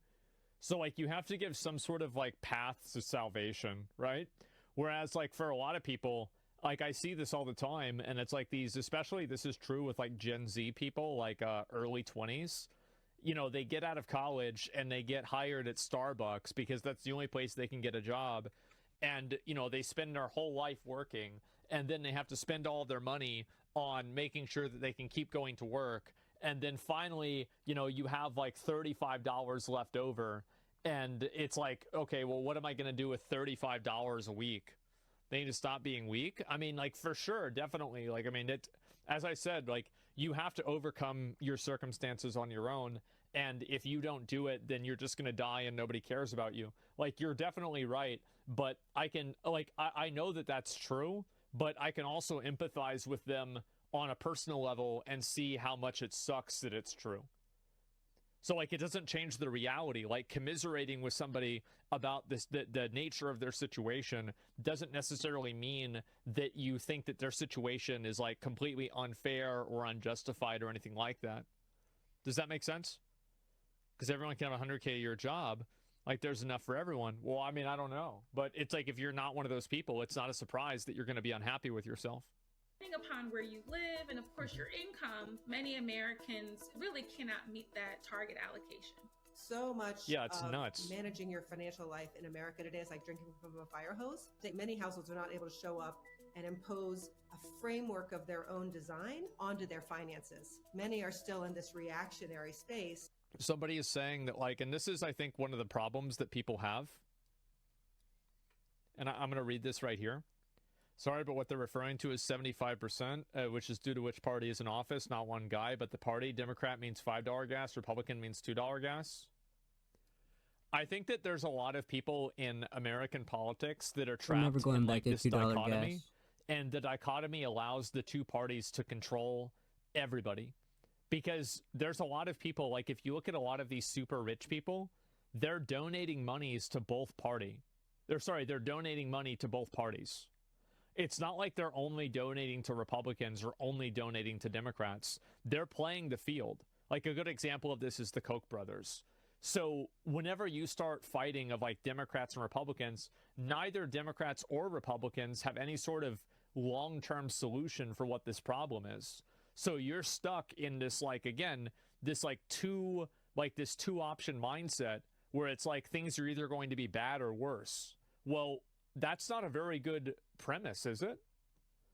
Like it's all problems are convenient for politicians. Exactly. Yes. The two-party system, I think, is, and if we had three parties, it's not like that would solve the problem. But again, like this has been happening for years and years and years. The Koch brothers founded the Tea Party too. Yeah. One thing is that let me try to read this. And to stop treating politics like sports. So you're saying vote Kennedy? Well, I'm not sure. I'd have to look and see what all he's into. Like I follow him on Twitter, but I haven't really seen everything. But what I'm trying to get at is that like the Democrats aren't trying to solve your problems. The Republicans aren't trying to solve your problems. They're trying to solve some of your problems, but they're not. Like at the end of the day, you're going to go home and you're not going to have the money to live the life that you want to live with either one of them. Like, I mean, that's what my opinion is. I don't think either one of them are actually providing like legitimate solutions. That's why people like, for example, like Andrew Yang and like Bernie Sanders, and I mean, even Trump to an extent, right? Because he was just so out of left field. That's why these like kind of random candidates get so much grassroots support, is because I think people realize that a lot of the politics is just built around basically like making people feel like, well, at least I didn't get the bad ending, or I didn't get the worst ending, so now it's okay for me getting the bad ending. They distract real problems with fabricated soft problems. Yeah, they do. There's always like these weird soft problems that people get involved in. Their goal is keeping the machine going on. Yeah. Where they're just trying to figure out how to make ends meet. The Federal Reserve has implemented 11 interest rate hikes to combat inflation since March 2022. But more than a third of Americans said rising interest rates kept them from financial comfort. Higher interest rates really can stand in the way of affordability for many obviously activities or decisions that people want to engage in, and home purchases is sort of at the top of that. Well, it's also like home purchases, like student loans are the worst ones. Like student loans and car payments are crazy. Like in my opinion, like if I had student loans, looks like the and spa I didn't features I wasn't really making a lot of money, I would never pay them. going up. I would never pay them, and I would just let the money stack up and just assume that one day in the future I'm still there will be keeping in some my sort eye on of solution commodities, that will gold, happen that I don't know what's going to happen. We and don't. the dollar. Never pay them. Fuck them. John Oliver just said a student loan video. Yeah, make college free. Well, fuck that. Go to college for money and then just don't pay them. That way you get both the best of both worlds. Been doing that since I graduated. So would you do the same with a mortgage? Well, no, because they can take the house away from you, but they can't take the diploma away from you. So you get to keep it and then just not give them the money. Like it's pretty simple, right? And so that's obviously what the difference is. They can. Oh no, they can. There are methods, but it's harder to do. List. Look at the person who was going to buy a house that was, let's say, $375,000 2 years ago. Their monthly payment would have been less than $2,000. Now it's about $3,400, and it's the same house, right? The only thing that has changed is the interest rate. Purchasing $2,000 up to $3,400. That is fucking insane. That's crazy. Oh my God. A car is more expensive. It's more expensive to maintain a balance on a credit card with the new offers for a credit card, even for the best qualified individual being at 20.5%, and other people are paying closer to 30%. The cost of capital is going up very rapidly, and many of the kind of toeholds we saw for lower income households was because they were having access to credit and to home loans and to other things in a relatively flat economy where they still had a good job market. The ability to access credit, both for small businesses and for households, is getting much harder as the financial system becomes more risk averse in that space. Credit Let's is take a look at essential the because dollar. Americans don't have the savings to cover big expenses. More than 40% of Americans. And it's also like, I do think there's a component where people are not financially literate, and the reason why they don't have savings is because they waste their money. I think this absolutely happens. I know a lot of people that do this personally, and I think that this is true, but it's also not the whole story. So like, there are people also, like, if you're spending all of your money, well, you don't have any money to save in the first place. And also, like, if you're saving money and it's like, oh, wow, I'm saving $40 a month. 2020 okay, this really till isn't going to today. help you a whole lot, right? It's like if you do the math on, like, interest on this, it's really not going to do a whole lot. So rent's 10% of my monthly income. I'm saving 80% of it. Yeah, exactly. And so, yeah, I think that there are a lot of people who just don't know how to spend money, and they waste their money on bullshit. The all last the 2 time. years, the dollar's But been I think pretty, also, like, pretty for high. the amount of people, like, All-time this was highs, my actually. mindset whenever I didn't have a lot of money. I had the For the mindset last of 2 I'm years. not going to save money because I'm gonna lose the money eventually anyway. I'm never gonna be able to save money right now, so I'm just gonna spend it as soon as I get it and enjoy myself and live in the moment. That was my perspective whenever I was like 22 and 23. I'd say, yeah, the fuck it mindset. Yeah, the YOLO fuck it mindset. Exactly. Named insufficient retirement funds or emergency savings as a reason for financial insecurity.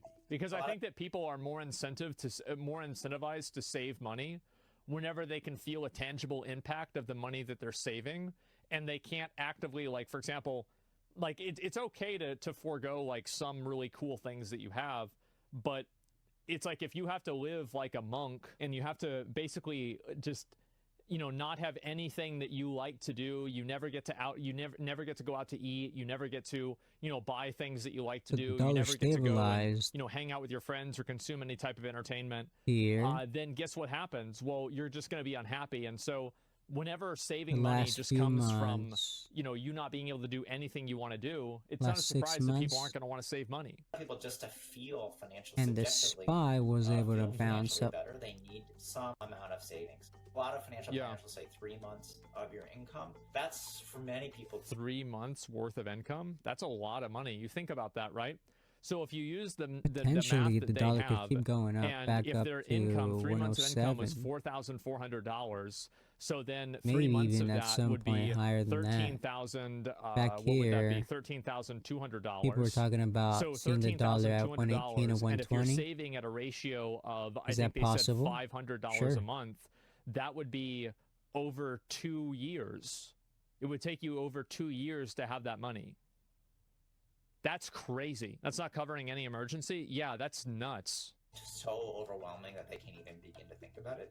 More than half of Americans today said they didn't have at least 3 months of emergency expenses saved, I'm surprised it's not higher. I would have assumed it's like 70 or 80% of people. including 22% that said they had no emergency savings at all. It doesn't take unemployment to really knock somebody out of whack with respect to their personal finances if they're among the Well, many like if you get in a car wreck and you have to pay $4,000 to fix your car, or you have to pay $2,000 to fix your car, that completely fucks up your finances. Like, that's it. You are fucked. Americans who say they cannot afford a $1,000 emergency expense and to pay that from their savings. The reality is, if expenses are routinely So that price higher level's than at your income, you are not going to be able to put away 109.50. meaningful sums. Well, obviously. There are many, many households who do the verb of saving. You see money go into their account all the time. It just doesn't stay there because they are routinely hit with a need to grab that little bit of money and use it for some kind of income shock or unexpected expense or even expected expense. Well, because there's always things that can go wrong. Like, this is what I think people don't understand is that, like, playing, living life whenever you don't have a lot of money is like playing a game on hardcore mode.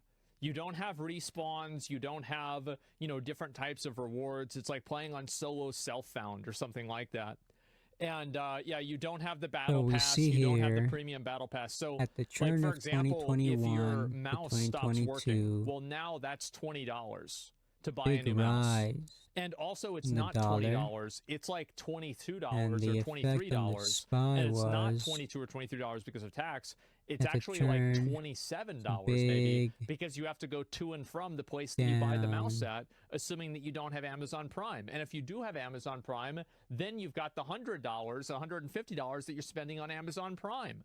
And so there's all these other components that go into it's like being poor. This is actually, And it's I love this. stabilized, right? Do you know the game We QWOP, can see it.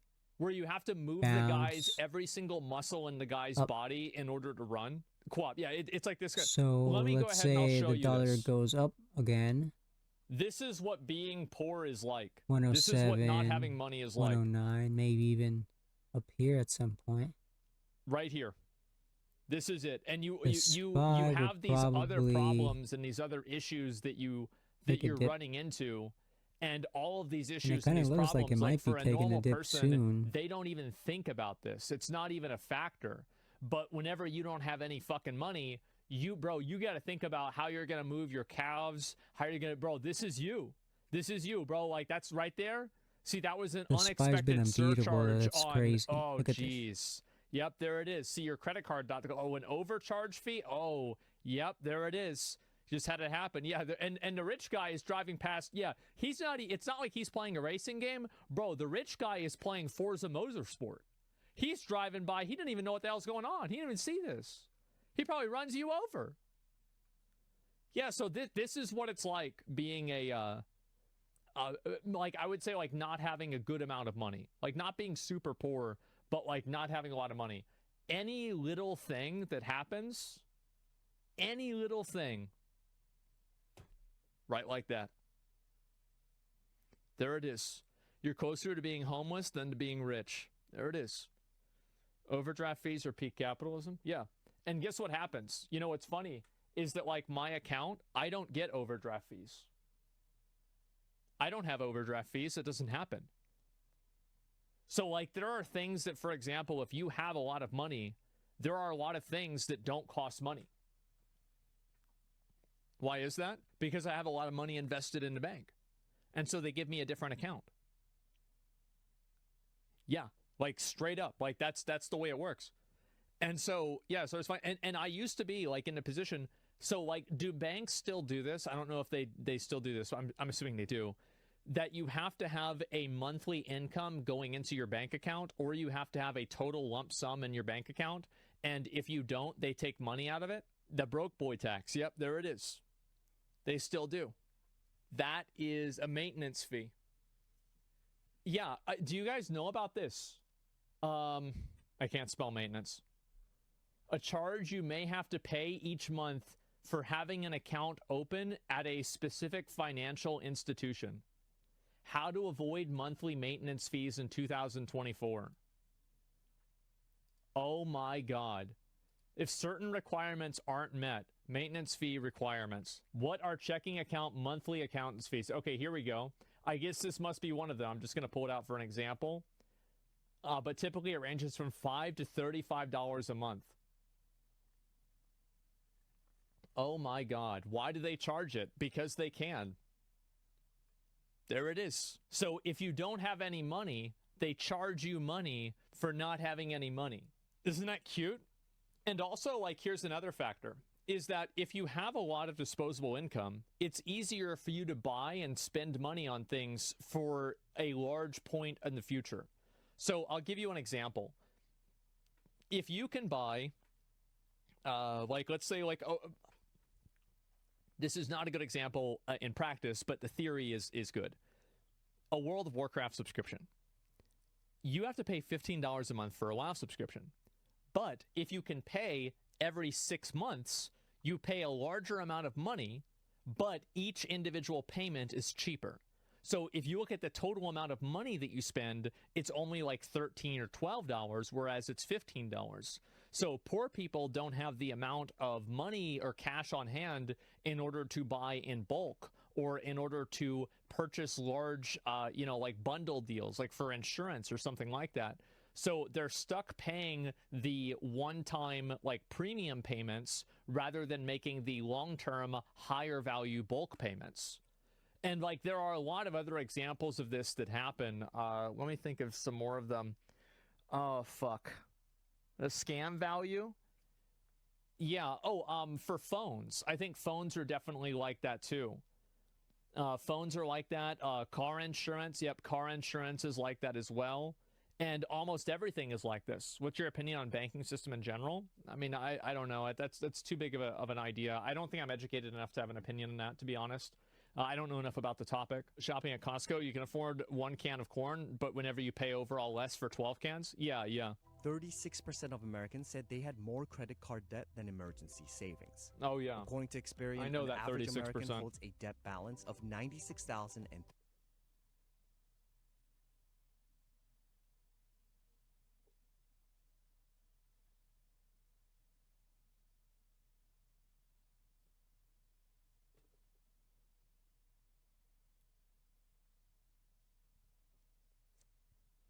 Wow. Yeah, maybe this is just mortgages. Maybe they had to get a box of tissues while they were at an emergency room. Could be either one. $371, which includes several loan products like credit cards, auto loans, and mortgages. More than a quarter of Americans said debt was what kept them from financial security. Debt is a way of channeling some of our financial resources, and that can be a very effective tool. Many of us are fans of credit cards that have rewards, for example, but if you're not paying that principal or debt off within the billing cycle, that's when those double-digit percentage interest rates hit, and that can then exact a toll on the other aspects of your personal finances. Well, it's like things get out of control. Like, I remember one time me and my friend thought it'd be a good idea to roll tires down the driveway.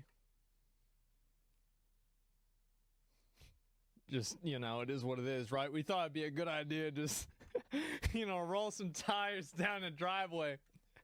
And I remember we thought, like, we had the tire at the top of the driveway. And we were thinking, bro, this is the best idea that we've ever had.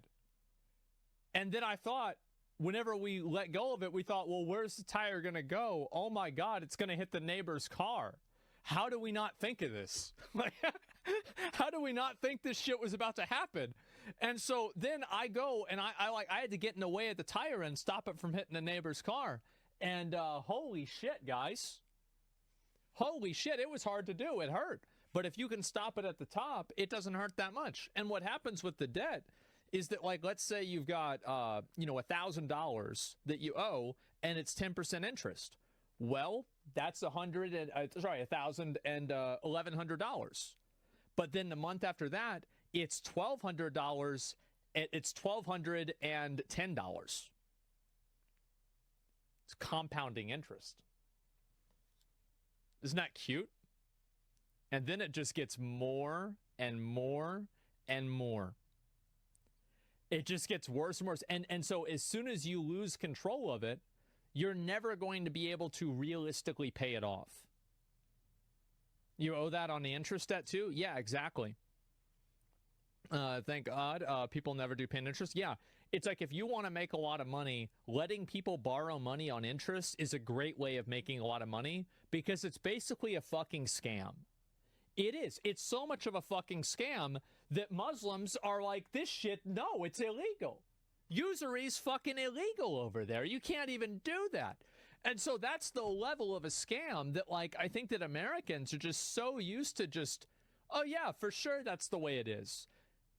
What's amortization? Amortization is the cost of a large purchase being budgeted out over the lifespan of the usage of that purchase.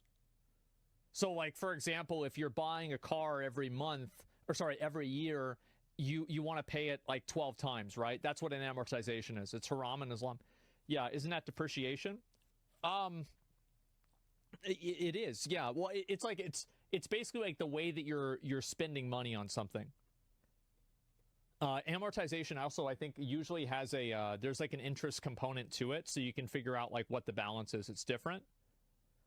Amortization equals shock absorbers for intangible assets. Depreciation is for real assets. I could be wrong about that, but either way, the point that I'm making is that, like, that's what happens. Is so, like, you start spending money, and then you lose control of the money, and then that's it. you can never get it back. Like, that's what happened to my mom, for example. Yeah, like, that happened to my mom. Like, she basically had a lot of credit card debt, and then the interest for that debt just kind of got compounded, and it got added up more and more and more. I'm sorry to say. It's bad. Yeah, it's bad. Very bad. Credit card debt is fucking evil. Yeah, it is. I work for a finance company in Australia, and we also offer Islamic loans, the same crap, but they smell, but different smell, to be honest. I don't know what the details are with that. I have no idea. But the point is that people usually like have debt get away from them, if that makes sense.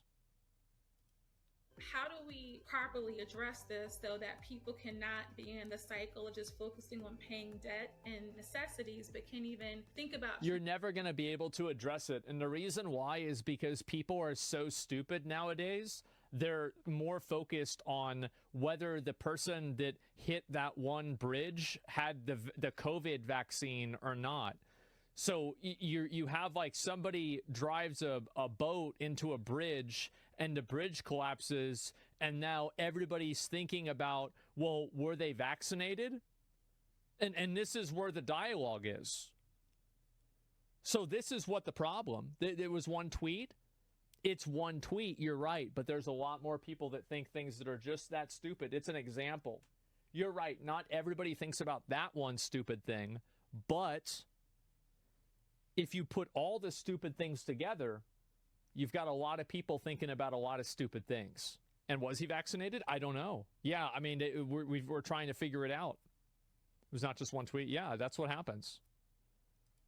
Transitioning to that other 20% and creating an emergency savings, which causes financial stability. Or yeah, I don't think that people, like, at least in the US, I think that this problem has to get like way worse, because culturally, I don't think that there's a solution for this problem, because people are so fixated around like these like weird wedge social issues, like, for example, like transsexuals, or like if you need an ID to vote or not, or let's see, what are some of the other like really silly ones, like accelerationism. Yeah, like I'm trying to think of symptoms. Yeah, these are distractions, right? And it's not that these aren't problems. It's not that they're not real. It's that when you can't afford to live in a house, it doesn't fucking matter what clothes you're wearing, does it? Like, let's be honest. It doesn't fucking matter. Now, people are getting fixated on that, and they're not thinking about things that are causing them to actually lose money. And honestly, don't rock the boat, you'll be all right. Yeah, sure. Materialism is a huge part of the culture. I think so, too. And this is also another big problem, is that, like, Americans are cultured into, like, I think some Europeans might not understand how bad materialism is here. It is so insanely bad that I can't even describe how bad it really is. It's like scary that it's so bad.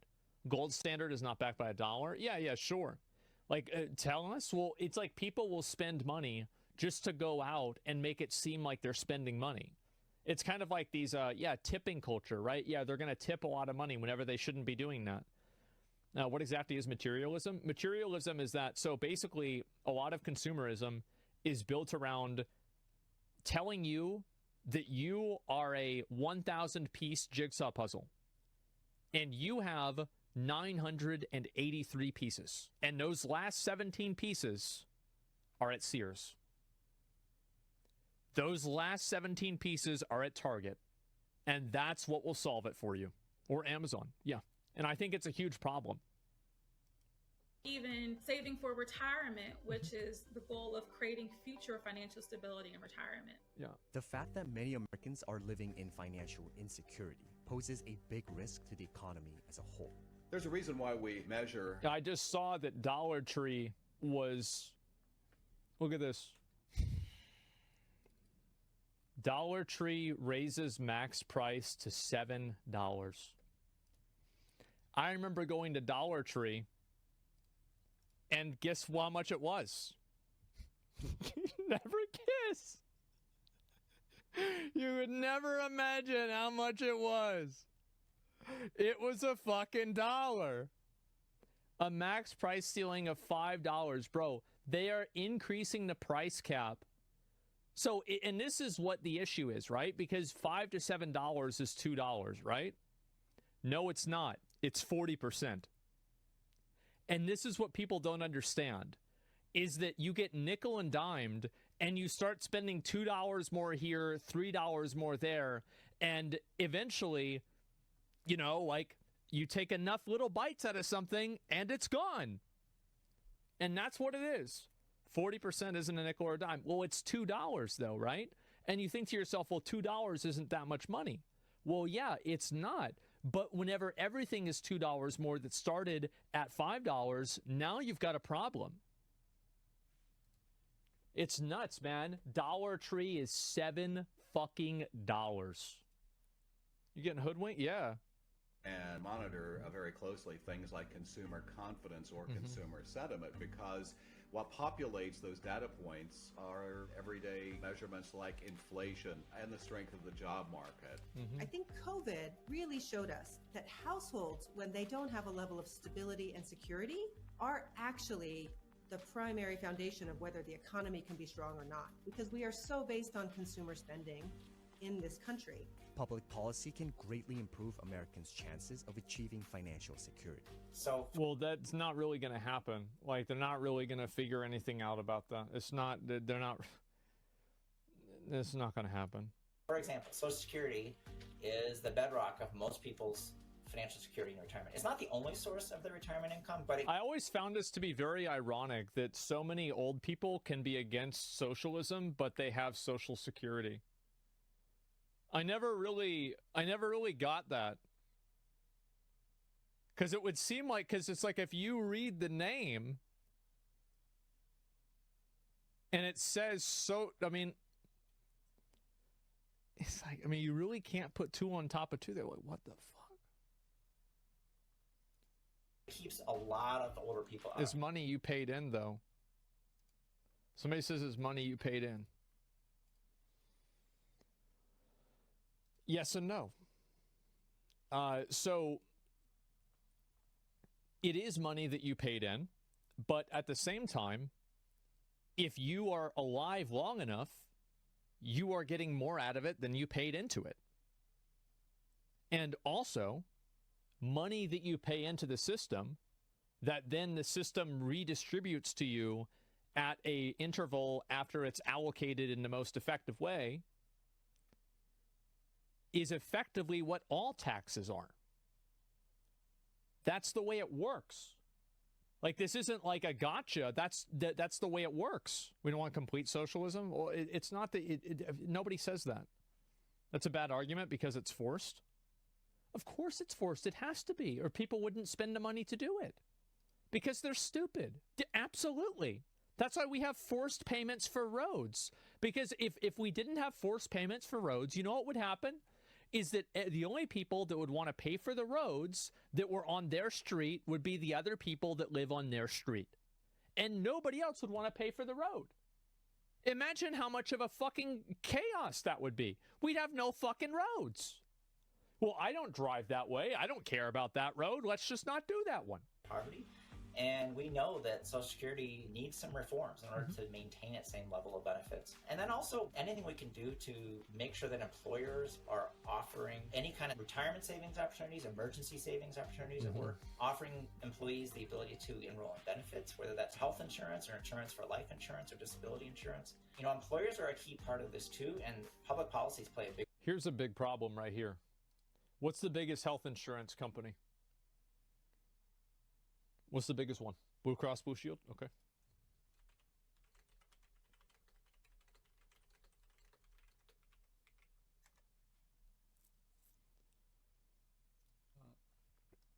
Total cash compensation for Daniel Lopp 66 was $15 million. The amount of money that's being paid out into like executives is nuts. It was more. Yeah, and this is also down from 1.2 million from the year before. All of that money is just getting immediately deleted. That's it. Try Aetna.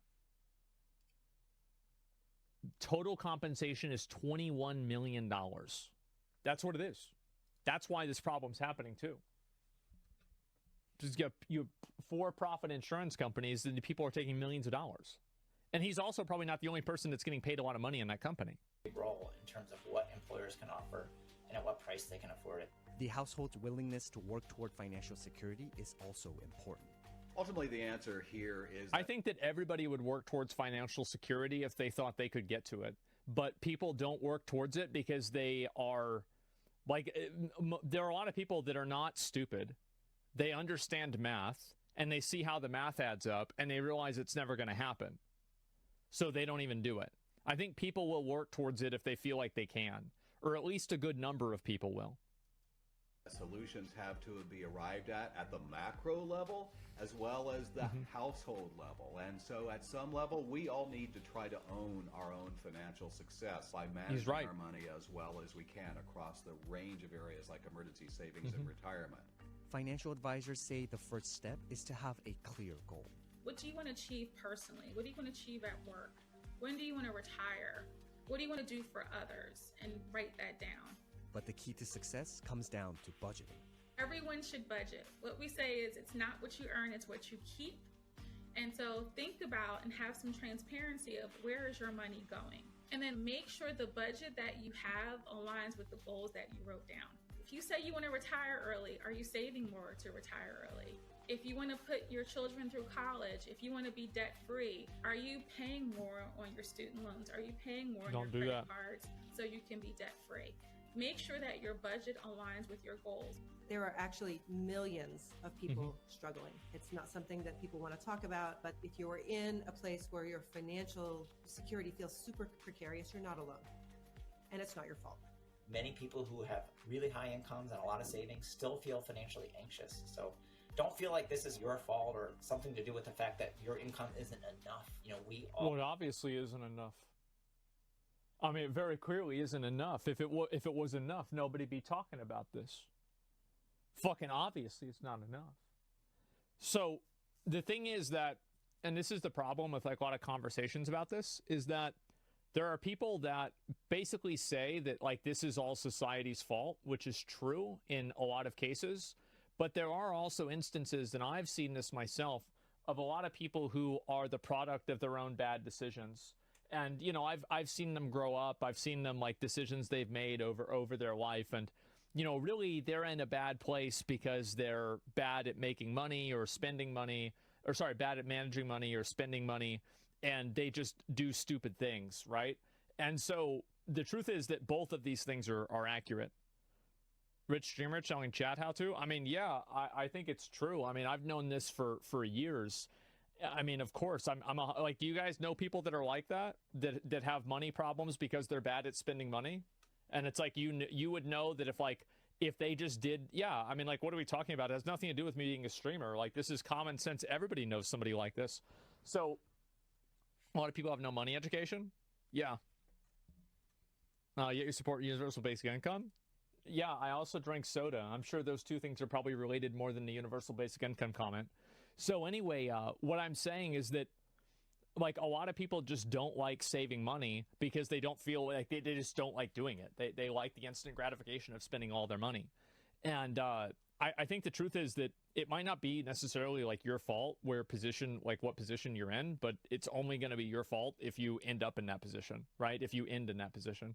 So, like, it sucks this is the case, but I don't know, like, there's nothing else you can really do about it other than vote and try to improve your own life on a personal level. That's it. We all have to deal with this in different ways. And the most important... You're a millionaire telling people how to not be poor? Well, I'm curious, so what part of what I said isn't true? I want you to give me an example of something that I said that isn't true. You're poor because you eat breakfast. Yeah, what was it that I said? He's emotional because it's true? I think he's probably being emotional too. Yeah, the poor is supposed to tell us not how to be poor. I mean, like, but like, I just want to have I want to see an example here. What is it? Because I know that I'll get comments like this, so I figured I'd address one of them right now. Yeah, I'll give you a minute. This will probably take 5 minutes for him to explain it. I'll just finish the video. What you can do is just acknowledge that and deal with it and not try to avoid it. Oh, that's it. Yeah. I think in general, this is becoming a bigger problem for a lot of people. And it's actually crazy for me to see how hard it is for average people to like make just basic payments. Yeah, it's really, really bad. And I figured I'd talk about it because, like, I haven't really talked about this stuff, like, all that much. Let's see. I think this person responded, millionaires buy houses they don't live in they don't live in to drive the housing market up. So, like, what part of that, like, what does that have to do with what I said? Yeah, I'm really confused. Like, what does that have to do with what I said? I'm trying to figure out, like, where you're going with this. Like, what are you trying to say? What's your argument here? Like, what is this? Because, like, what I'm hearing is, like, none of this even makes sense to me. Your money makes money, ours doesn't, so it's easy for you to say don't be poor.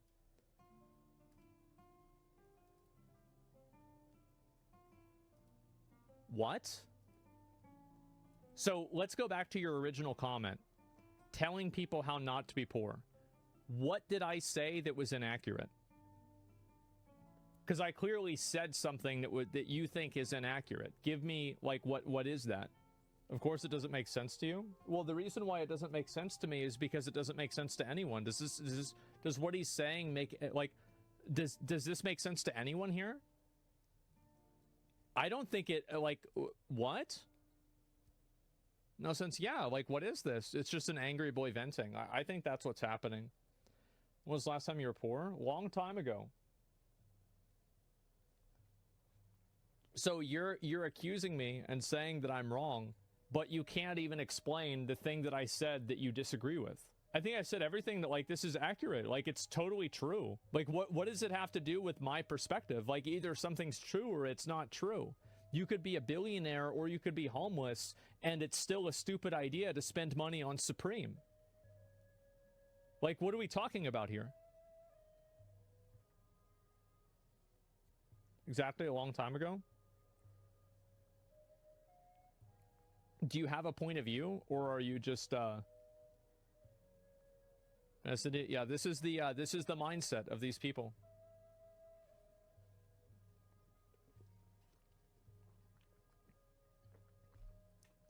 So I gave you the ability to respond to something that you were disagreeing with, and you can't even explain what you disagree with. You don't even know what you're thinking. I'll give it like one or two more, then I want to move on, because this seems like a waste of time. Saving money is not going to pay off student debt. What did I say about student debt? What did I say? What did I say about it? You said to save money. Do you think saving money is a bad idea? Do you think do you think saving money is a bad idea? Do you think you shouldn't save money? Your solution is not a solution?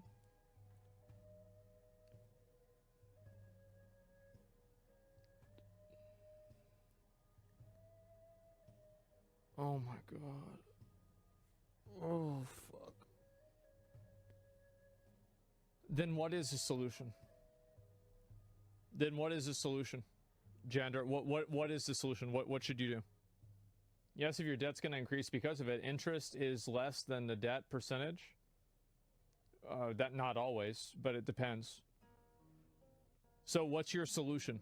I'm getting dumber just reading this. Yeah, and this is the mindset of these people. I think that really, I mean, there is a stupid tax in life, and the dumber you are, the more you pay. And I think you could see that right now. This feels like a 14-year-old on the internet. I think that, I mean, 85 in his name, he could be 38. He could be 38 or 39. So yeah, I mean, it's like if you're still thinking like this at 38, I mean, that's a big problem. It really is. I'll tell you this, right, is that people like this are always going to have, like, this is probably what he's going to say. He's going to say, like, oh, it's a problem with, like, people buying houses. Well, you can't stop other people from buying houses. This is what I was telling you guys about, how, like, everybody tries to external. How am I supposed to know? How am I supposed to know a solution? I would be a billionaire if I had that answer. Well, maybe you should think about that. Maybe you should think about, like, how can you solve your own problems? Because let me give you some advice. Nobody's going to come in and ever solve your problems. No one's ever going to solve it. No one's ever going to come in and save you. There's never going to be a point in time where there's going to be, like, some system that's going to protect you from this other thing. Like, nobody gives a shit about you. If you, like, let's be honest, if you just died, it wouldn't matter. And that's the same for me and everybody else here too. The world doesn't need you. It will move on all the same. That's the truth. So if you can't make it, nobody cares. We're all just pawns. Yeah, something like that. True, you have to help yourself. Yeah, exactly. Victim mentality will kill you. It will. Any advice for someone young trying to buy their first house? Yeah, you got to make a lot of fucking money. That's it. You make a lot of fucking money and then try to get an interest rate that's low enough and then buy the house. Like, it's really just that simple. Yeah, save your fucking money.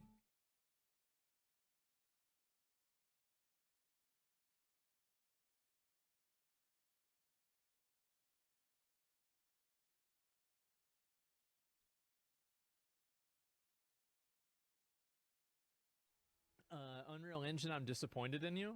What's this?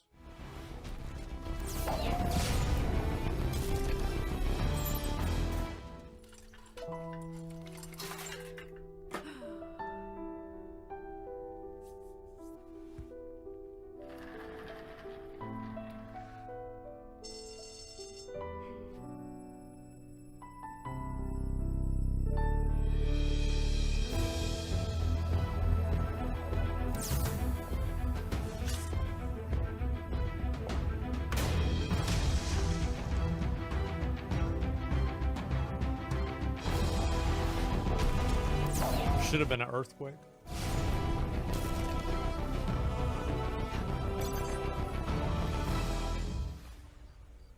Wow. How brave. How stunning. Amazing. They even made the model skinnier? Well, of course they did. Remember, guys, realistic looking women is whenever they're fat. Yeah, if a girl is in shape, that's an unrealistic body standard and it's not real. Yeah, actual real representation is whenever all of the characters are fat and ugly.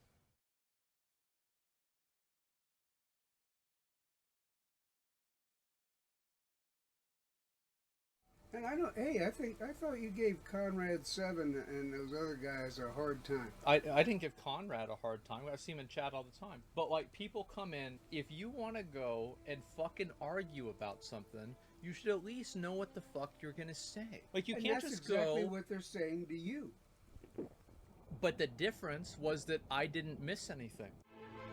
An hour and a half stunlock after watching 90 seconds out of a 27 minutes video. You looked at the whole video? No, I didn't watch the whole video. No, see, you didn't watch the whole video. Well, then what did I miss out on? Did you talk about the video? I did. Did you talk about the video like a general video, or you say the part of the video I saw? You didn't say that, did you? No, I wasn't talking about either one of them. I was talking about the analysis that people had of the video. People have an analysis of the video. Huh? Because the analysis exists separate from the video itself. So, like, for example, if the video exists, and then people are watching the video, and then they have an opinion about the video, then you can talk about the opinion without necessarily seeing the video. Well, how the hell can you do that if you don't know what their opinion is? I have no problem admitting that I'm wrong.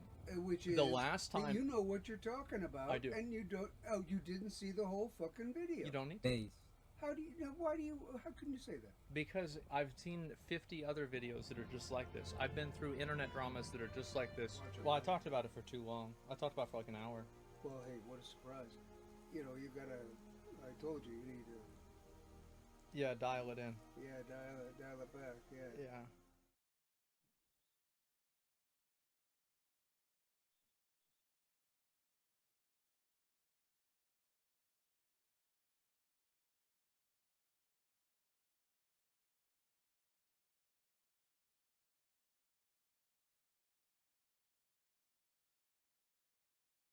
I saw this video yesterday. Listen to this. Oh yeah. Thanks so much. I'm sorry, I forgot to say you need to stop drinking Coke Zero on stream. Why? It's boycott. Wait, is it? You're preaching pro-Palestine and you're drinking all this boycott stuff. Please, Hassan, at least pretend. Do it off stream. Please. Okay, I'll put it in a glass. Is Pepsi okay? No. Is it... Okay. No soda, I didn't know it was like that. I've been trying to stop it. Shutting down the mental institutions in society has had a profound and negative impact on the public at large. It's had a profound and terrible impact. Like, if a crazy person like that came up to me, I would immediately be like, you're so right. That's completely true. I'm so sorry. And I would tell them whatever they need to hear in order for them to leave. We have to figure out one way or another to get them to de-aggro this person.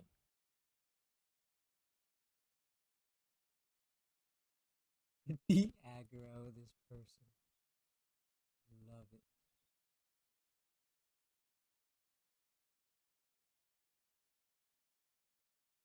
What's this? Twitch bans are a joke. Twitch partner MorgPie has been banned. Twitch partner MorgPie has been unbanned. Now, the people that do communication at Twitch don't fucking know what they're doing. Let's pull up one of our usual suspects here. Now, is this a stream that's focused on family? Now, I'm gonna have the opinion of, yes, it is. This focus on some family. It's a fact. You know it, I know it, everybody knows it. However, some people would say it's not. So then you open up the possibility of interpretation. And that is where the confusion begins. And I think that, like, this is the thing. I don't have a problem with it. But don't fucking tell me that it's not there. Because you are insulting my intelligence. And I think that is what people are pissed off about. People don't hate hoes. They hate liars. They love families. They love the ass cams. But let's call it what it is.